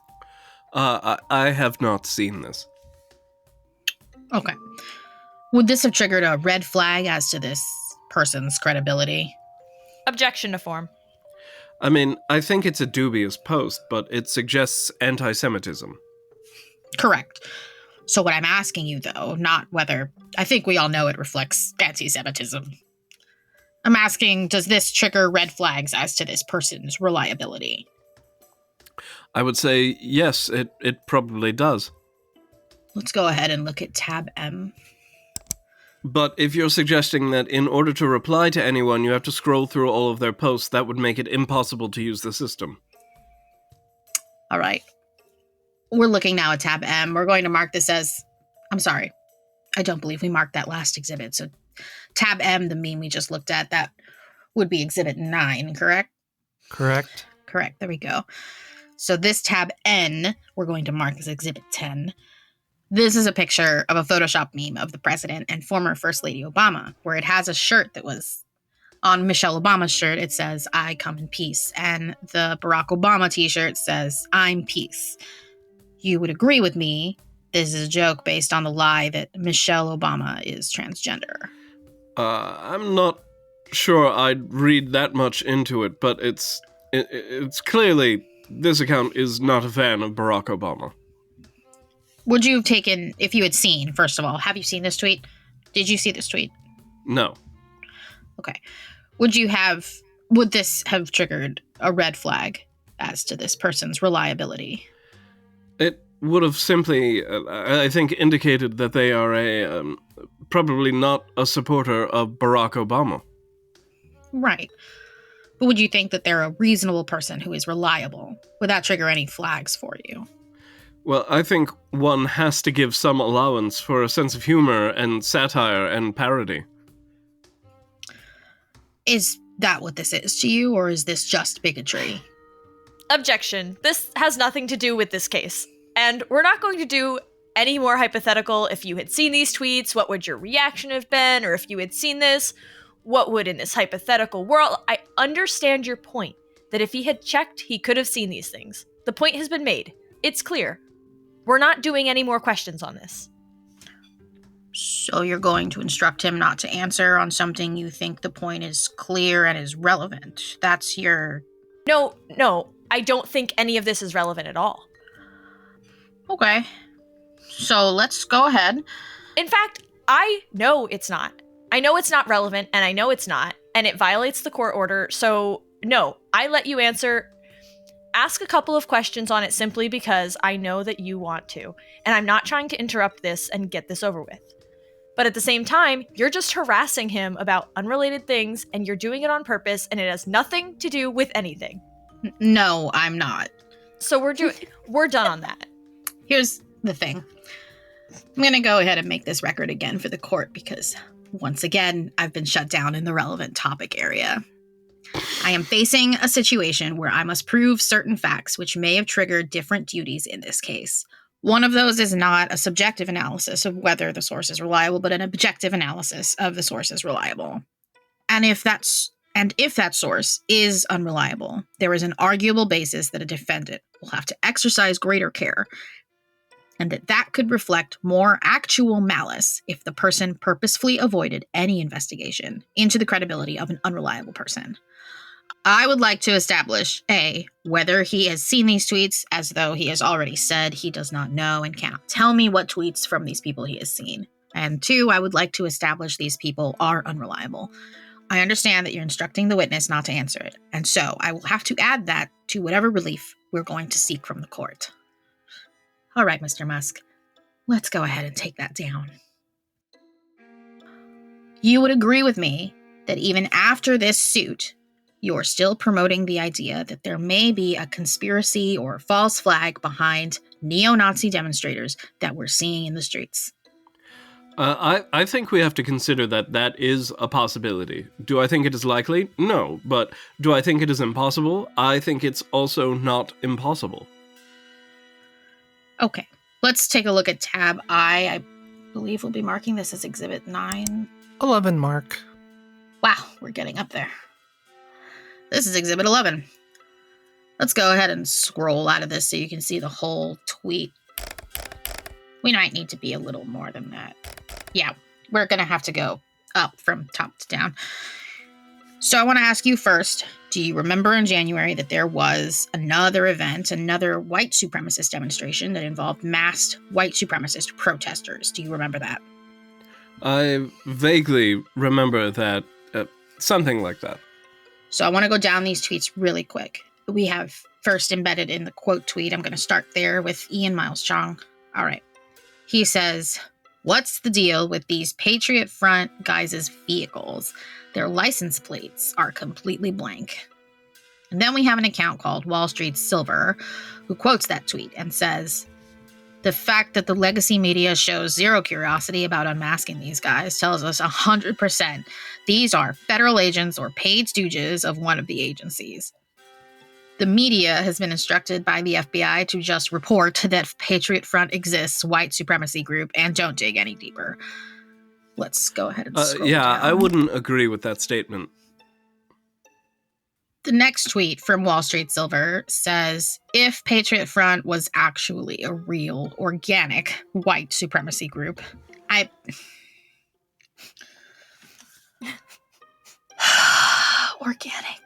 Organic. Non-GMO white supremacy." I was going to say the same thing. This is the white supremacy that you get at Whole Foods. Yeah, whole paycheck white supremacy. Locally homegrown. Free no I say that, pesticides. but if I was thinking of a supermarket where I would get white supremacy, Whole Foods would be definitely Whole goes. Foods. Absolutely, Hofo. It's absolutely. All right. The next tweet from Wall Street Silver says, "If Patriot Front was actually a real organic white supremacy group, the media would be all over this story to expose every member and ruin their lives. The fact that this is not happening confirms they are feds." Then there's the response to these tweets from you, and it says, "Seems like they should be followed and unmasked. Why doesn't the media or government care about their identities?" Correct? Yes. Okay. So this, I think, again, is reflecting the concern that you were stating earlier, that you think it is a possibility, though unlikely, that these people could be involved in some sort of false flag. Oh, God, he's about to talk about the FBI. Everybody, pull up your panties and hold on. Yep. We can do this. Yes, and I believe, the FBI has testified that there have been FBI agents in some of these demonstrations, but he would not speak to the number, which specific demonstrations and how many there were. So the FBI director is on record as saying that there are at least some FBI agents that are embedded in these organizations. I'm wondering, having you brought that up, are you aware of, sitting here today, actually, let me rephrase that. Were you aware of any information as of June 27th, 2023, similar information that would suggest that it has been confirmed that college students or Antifa members were impersonating white supremacist members?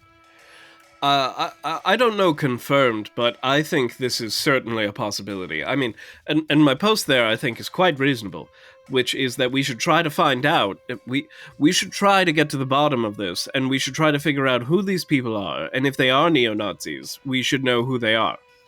Right. And there should be greater curiosity about tracking them down and understanding, the role of government here. As I mentioned, the director of the FBI has testified that there have been FBI members in a number of these events, but he will not say, he refused to answer to what degree, how many there were. Was it 1? Was it 1%, 5%, 10%? It's uncertain. So, I think we want to get to the bottom of this, because I think if we get to the bottom of this, we can actually, if it turns out everything, that there aren't any FBI members or other government members, then we can do away with this conspiracy theory. But if there are an unusual number of government members present, then that bears further questioning of why there were, a large number of government employees of one kind or another present at these gatherings. He's so close. He's so close.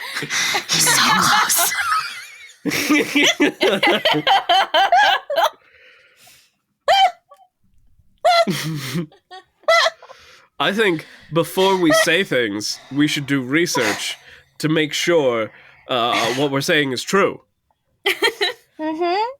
But if we did that, if we did something like that, how could we be corrected? Yeah, how could we have community notes, which I believe is the greatest fact-checking system on the planet. On the internet, I would say in the galaxy. There's no evidence to say it's not the strongest in the galaxy. And, we're going to find out because that's, the future is space. SpaceX. Yep. We're going, my company. We're going to go there. Just to make sure that community notes is still the best. Community notes could beat Thanos, right? Thanos, that's the meme. That's the meme. He's funny. I'm popular. That's the meme. I know this is just like a voice recording, but I want you to know I'm wearing a leather jacket and a t-shirt. Fucking impeccable. I had some just like too tight leather creaking in the background of this. No. You don't like it. All right. He's so close. All right. I know. And if the government and the media were uninterested in finding out who these people were, that would be concerning, wouldn't it? Yes. It does seem odd that the media would not want to track down who these people are. Definitely. It seems very odd. Can we bring up tab J? All right. This is going to be exhibit 12. All right. I want to show you another tweet. Is this another unrelated to the tweet in this case? It's not unrelated at all. It's not the same. We're not doing this. He's not answering this question. We're not talking about this. You're exceeding the judge's orders. You can just give your instruction. All you've got to do is give your instruction. That's all you've got to do. He's not answering this question. All right. So here we are. Asked about every tweet. I mean, it may make sense. Mr. Musk, there's not a question posed to you right now. Okay. There's no question posed to you right now.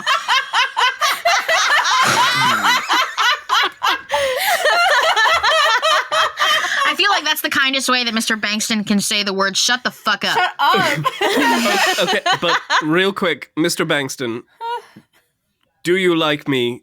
Check Y or N. He gets like a little DM. Yeah. A Zoom DM. Are we friends? The thing from, God, what is it? Maple Pines with the, oh, yeah. Do you like me? Yes, yeah. Do you like absolutely. Me? Yep. That's the one. Okay. There's no question posed to you right now. I'm going to go ahead and make a record on this document because what we are looking at is the exact same type of event that was in this case. A group of Patriot Front white supremacists who have been rounded up and are in masks. The exact MO of the people engaged in this tweet, accusing these people of not being real, of accusing the media of not removing their masks. We have community notes both on the tweet and Mr. Musk's tweet that say their masks actually were removed after arrest. Their names and faces. Can you blow this up? We can't know what you're making a record of because we can't see it.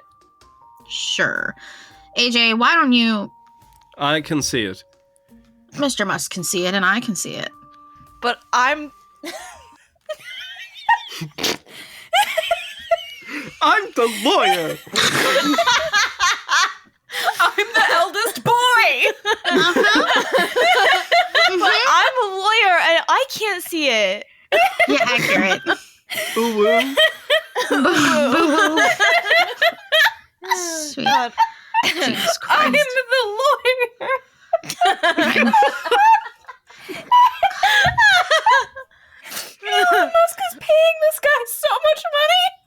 much money. This man has been paid so much fucking money. Oh, it's awesome. It's awesome. Okay. I don't think I can say this line. I believe in you. Yep, there we go. But I'm the lawyer and I can't see it. Mr. Musk, there's not any question to you. Go ahead and zoom it in because Mr. Spiro is having some trouble seeing it. It's just not big enough for me to see it. And you might want to scroll it over so that he can see it very well. This is a clear example of community notes, which I Mr. believe Musk, is the... There's not a question. Please don't interrupt me. Please don't interrupt me. I am going to interrupt you, Mr. Musk, because there's not a question on You shouldn't interrupt him, Mark. There's not a question, Alex. Okay, he's talking, so you shouldn't interrupt him. But that's not responding. Witnesses cannot just start talking in court. If you're going to yell, Mark, we're going to cut off the deposition. Mr. Musk, you can continue finishing your... He actually can't, Alex. He has no question posed to him. Actually, he can. I told him he can. All right, so Mr. Spiro has just instructed the witness. I can't see the date on this. What's the date on this document? I can't see the picture. Scroll down, scroll down, scroll down. What is your question? February 20th, 2024, just like we've been talking about, this event happened in January 2024. Again, I know you're not going to let him answer these questions, so please just let me make my record on this document. I'm asking him about these documents for the reasons stated above, that as we have discussed with the exact same type of event, with the exact same allegations, with Mr. Musk promoting the exact same types of ideas, except we have community notes here showing that their masks were removed and the media were actually interested in their identities. We believe that these tweets and inquiry about them is extremely relevant to the exact type of state of mind when he made the exact type of same statements about the exact same type of event. Obviously, we're being told that we're not going to be able to ask these questions. We do not feel this is proper. We will move on to the next topic. Ask your question. No, Mr. Musk, your attorney gets to decide. No, Mr. Musk wants to answer your question. Ask your question. Okay. You doing okay over there, buddy? How are you guys getting through this shit? I'm so impressed. I have entered the zone. Yeah, we really just we're in the zone. I was like, yeah, y'all got into a fucking it's flow all state. over. Yeah. I'm just here listening to Will lose their fucking mind in the background. And I'm just here I think I need to check in. Fucking wellness check out here. This broke me. That's fair. No, actually, I believe you'll find that who is on second, you see. Yeah, that's the one. Just Bankston just being like, what are you people fucking talking about? He can't just start talking. That's not how court works. Well, you see, That's not how I'm the depositions lawyer. work. This is Texas. Guys, but I'm the lawyer, guys. I know. I'm the lawyer, and I can't see it. Also, what's the date on this document? Just in the middle of the... God, fucking bravo, people. Holy shit. Oh, God. All right. I'm in physical pain now. You're welcome. Thank you. You want to take it from line 9? Yeah. Okay. Okay. So let's zoom back out so we can ask you about this. Okay, now let's go back up to the top tweet and go ahead and zoom in a little bit on that top tweet so everybody can see it. And what we have here is a person named Champagne Joshi. Joshi, maybe. And let me move my window so I can see that. He says, Fed front. How many times have you seen a group of masked men dressed exactly the same, handcuffed, where not one mask pulled off to reveal their identity? You see in the picture below, we have a bunch of masked individuals, and none of them have their masks removed. Do you see that, Mr. Musk? Yes. Okay. Now below there's a community note that says their masks were removed in public and their names and faces from arrest records are here, and it has a link to a news story in spokesman.com. Now below that is a tweet from you, and I am going to assume I'm correct when I make this assumption that when you made this tweet, the community note had not yet been applied to the tweet above your tweet. That's correct. Okay. And so after you tweeted, then community notes came along and corrected both you and the person who were tweeting in this case, correct? Yes, which is exactly what community notes... please let me finish my answer. This is exactly what community notes is intended to do. And I am the one who has pushed community notes heavily on this system. It was a tiny backorder thing called Birdwatch. And I said, community notes seems to me to have the potential to be the best fact-checking system on the internet. And I insist that anyone be fact-checked, including myself. So there are no limits on who gets fact-checked, whether they are presidents of countries, whether they are advertisers. In fact, this has caused us to lose advertising revenue because advertisers have been community noted. I have been community noted, and the community notes code is all open source, and the data is open source. So any third party can confirm exactly how community notes works. So this is a very good example of community notes correcting something that is incorrect. Now... And this is an example of the system working well. Now, you would agree with me that everybody who saw these tweets before the notes were added, each of those people may have been provided incorrect information. Objection to form. There would have been absent initial misimpression. However, community notes also goes, and any interaction with, if you interact at all with the post that is community noted, you're subsequently informed that a community note was placed on that post and you're notified about the community note. You mean if I viewed the tweet, I'm given a notice? If you have any interaction with the tweet. What does an interaction mean? A comment, like a bookmark, a favorite, any kind of interaction. So if I saw these tweets before the community notes and I did not bookmark them or physically interact with them in some way, I'm not notified when they're corrected. Not in that case, but we also post all community notes are publicly available. So and we have a helpful notes. So helpful notes have surfaced. Huh? But I'd have to go look for that, though, right? You, yes. If you care about the truth, you would need to go look about it. Yeah. That's an interesting point. If you care about the truth, you need to go look for the truth, right? You need to make an effort. Would you agree with that? Not much of an effort. Not much of an effort. I got you. It is also the case that all the people that viewed this post, probably the vast majority of them, did in fact see the note.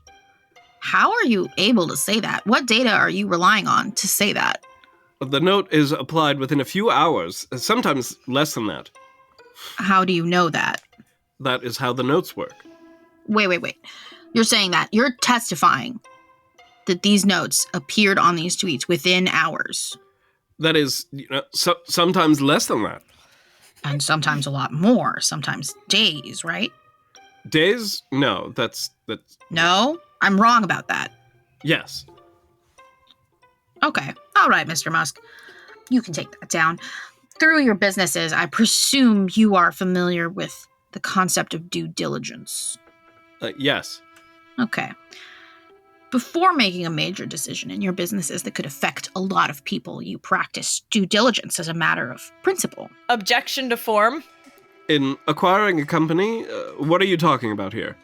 No. Not acquiring a company. No, I'm talking about before making a major decision in your businesses that could affect a lot of people. You practice due diligence as a matter of principle. Due diligence is a legal term.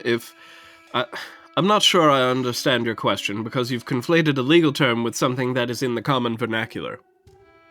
Let's take out the legal term then. I think we can make it easier if we could just take out the legal term. Before making a major decision in your business that could affect a lot of people, you take care before making those decisions. You put a lot of care into your business decisions. Is that right?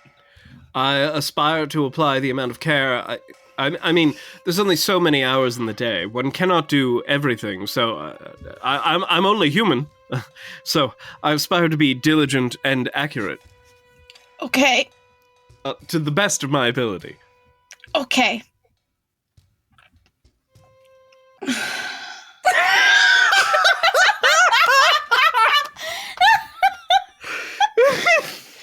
Oh my god, I'm lightheaded.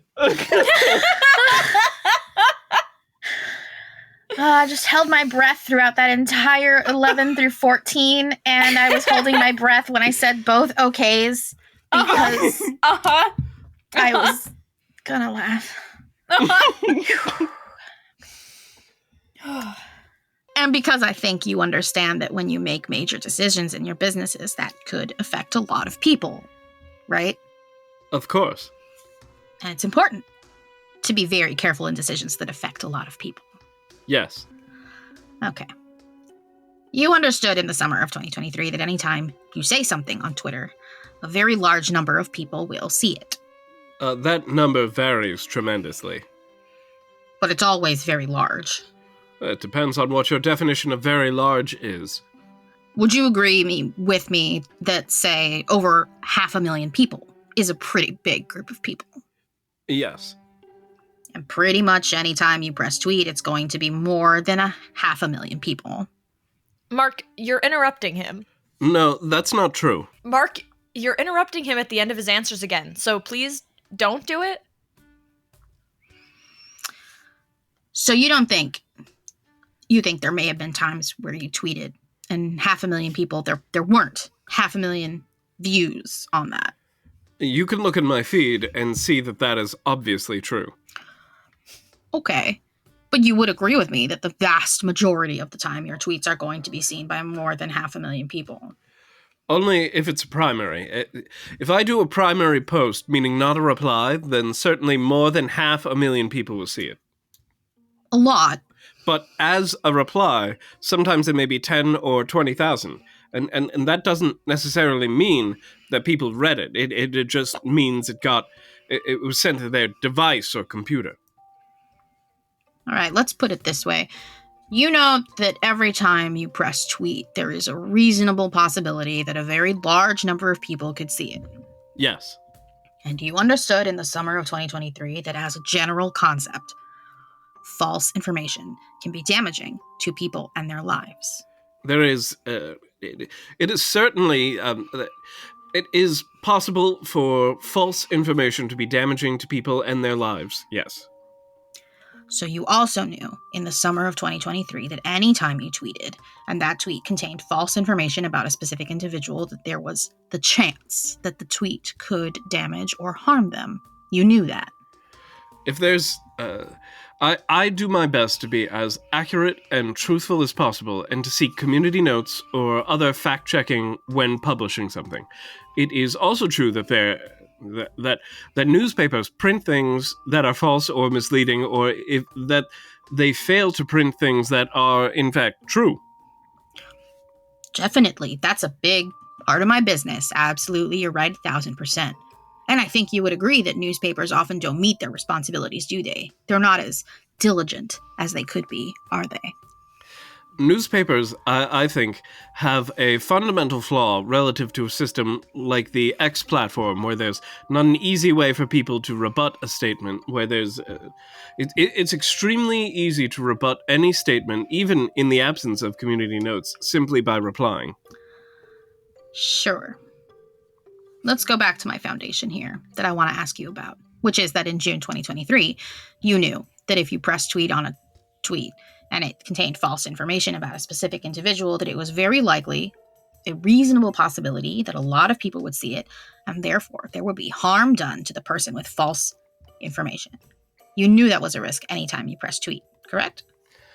There's some risk that what I say is incorrect, but one has to balance that against having a chilling effect on free speech in general, which would undermine the entire foundation of our democracy. Got you. So. And if I were to take issue with you, Mr. Bankston, that would be my concern about you. Okay, I know you do. I know we have very opposite concerns that are very much in each other's face, and I understand. What I want to know is, did you think in your state of mind on June 27th, 2023, that it was allowable, it was okay for you to take a risk with false information because the alternative means restraining yourself and doing damage to the concept of free speech? Is that what you thought? I believe it's important to try to find the truth of things. I do too. And sometimes when in questioning things, I'm simply trying to find what is true at any given point in time. Do you think you owed it to Ben Brody to be accurate as you could? Objection. I aspire to be accurate no matter who the person is. Do you think you lived up to that duty to Ben Brody, or do you think you failed him? I don't think I don't think that I don't think he has been meaningfully harmed by this. Wow. Okay. Let's put up tab L. Hold on. Actually, take that down for a second. Why don't you think Ben Brody has been meaningfully harmed by this? Yeah, the harm to Ben Brody, how is that relevant to... No. Yeah, how is that relevant to this case? How is the subject of this case relevant to the subject of this case? Yeah, how's the harm to the subject of this case? The person who's suing us? I'm not sure that's relevant. This is a real I guy. love how Bankston just interrupts with no. Yeah. No. Bless this man. Bless this man. No, honey, no. All right. Yeah, the harm to Ben Brody, how is that relevant to... No. He might have some really malicious ideas coming out from him right now about this. I need to know what his feelings about Ben Brody are. Why do you think Ben Brody... What is which category is this under, and how is this relevant? His state of mind. Does he have ill will towards Ben Brody? You can answer that. Do you have any ill will towards Ben Brody? You can answer that question. Well, then I want him to answer my question. I have no ill will to Ben Brody. I don't know Ben Brody. Okay. And I have no ill will to him. I do seek to, my goal is simply to have the X platform be the best source of truth on the internet. And when you try to figure out the truth of things, there's a debate. That debate, goes one way or the other, but it is a vigorous debate. There are a number of replies to, you make a statement, people will reply and reply immediately. This is the advantage. Fundamental advantage relative to the legacy newspapers, where you can say whatever you want, but and people can immediately rebut that, and then community notes can attach a correction to your original post. I think this is what enables the X platform to have the potential to be, and I think is the most accurate, timely, and truthful place on the internet. Oh. I'm just going to let that sit there for a minute. Uh-huh. Yeah. I need an antacid. Yeah. Okay. Tell me why you said you don't think Ben Brody was harmed. No. Why? Whether he was ultimately harmed or not, or what his damages are and things like that, is not relevant. He's not going to get into that. You can move on. I'm instructing him not to answer. Okay. So again, I want to know, Mr. Musk seems to have personal feelings about Ben Brody and whether he's been harmed or not, and in fact seems to have the affirmative belief that he has not been meaningfully harmed, which tells me that Mr. Musk may know something more about Ben Brody than I think he does, because I don't think he knows anything about Ben Brody. And so I want to ask him, why do you not think he has been meaningfully harmed? Yeah, again... If he possesses that information, I'm definitely entitled to know. Okay. Well, I definitely think you're wrong, and you're trying to backdoor everything, and you know that, and so you can move on. Okay, you're not going to answer that, Mr. Musk. Are you going to... He's not answering that. He's not... I didn't ask you anything. You know that he doesn't know anything about Ben Brody, and he already told you he doesn't think he's been harmed. I don't know that. Wait, hold on. You teased him. You just said it into the record. You teased out the fact that he doesn't have any ill will towards him. That's that. No, I'm at an impasse because I have two contradictory answers. I have Mr. Musk saying he doesn't know anything about Ben Brody, and I have Mr. Musk testifying under oath that Ben Brody was not meaningfully harmed. Those two things don't go together, so I've got to figure out. We disagree, but if Mr. Musk wants to explain why they're not consistent, if you genuinely don't understand that, he can explain why those aren't inconsistent. I think this is nonsense, and you know it, but that's fine. People are attacked all the time in the media, online media, social media, but it is rare that that actually has a meaningful negative impact on their life. Okay, let's go to tab L. I want to show you another tweet that you tweeted on June 27th, all right? Just after you tweeted about Ben Brody. And this tweet has somebody who is named... Hold on.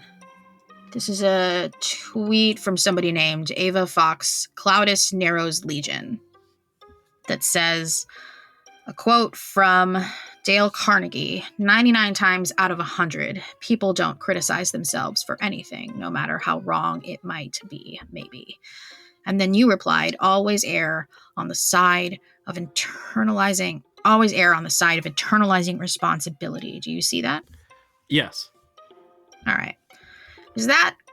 Would you consider that you were being truthful here in terms of that being something you believe? Is that right?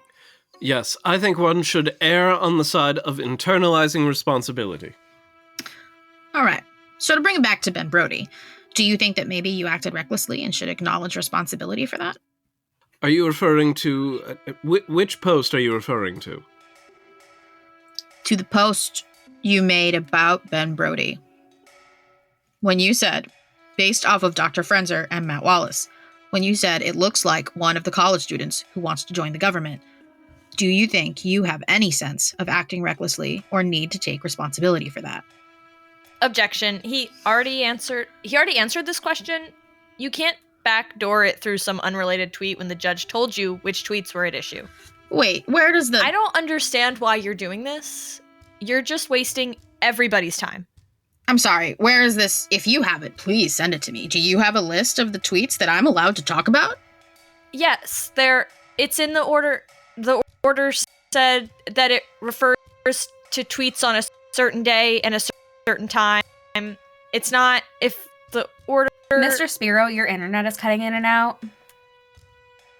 Can you hear me now? Yes, sir. Okay. Yes, the order does refer to certain tweets within a time frame relating to... This is in topic 2, so the way I read the order and the spirit of this was not for you to have a free-for-all into every tweet Mr. Musk made or saw. Your case is based on one tweet where he says, looks like. Right. So here I am, asking about another tweet on the same day about Mr. Musk's state of mind on that very day. And your state of mind, Mr. Musk, on that very day, was that a person should always err on the side of internalizing responsibility. That was your state of mind on June 27th, 2023. That is a general principle that I believe in. All right. Mr. Musk, I don't have anything more for you today. Okay. Thank you. Mr. Spiro, I need to have you say on the record whether you want a copy of the transcript. Yes, and please mark it confidential. I'm sorry, what? There's no PO in this case. We're asking for it to be deemed marked confidential until we address... Under what authority? No, there's no PO. Well, that's what I'm asking for. You want to release it. Then you need to move for a PO. I don't know. Okay. Then we will move for a PO. Right. over discovery that's already happened. Yeah, okay. I'm absolutely positive. There's not... I'm asking... Mark, don't interrupt me, okay? Mark, don't interrupt me. All right. I'm asking that this transcript be marked as confidential. That's what I'm asking for, okay? I don't agree. Mr. Spiro. Yeah, he jumped off the record, but we're not off the record yet. I need to find out if Mr. Musk wanted to read and sign his transcript. Well, we're not going to find that out either because he just left. I do need to make a record on what just happened for the court. Parties must obviously move for a protective order over discovery before it occurs. I am in no way bound to treat anything confidential. There is no confidential order in place. There is a method in which to do that. Attorneys from Quinn Emanuel should know very well how to do that. In fact, even Alex Jones's attorneys knew how to do that.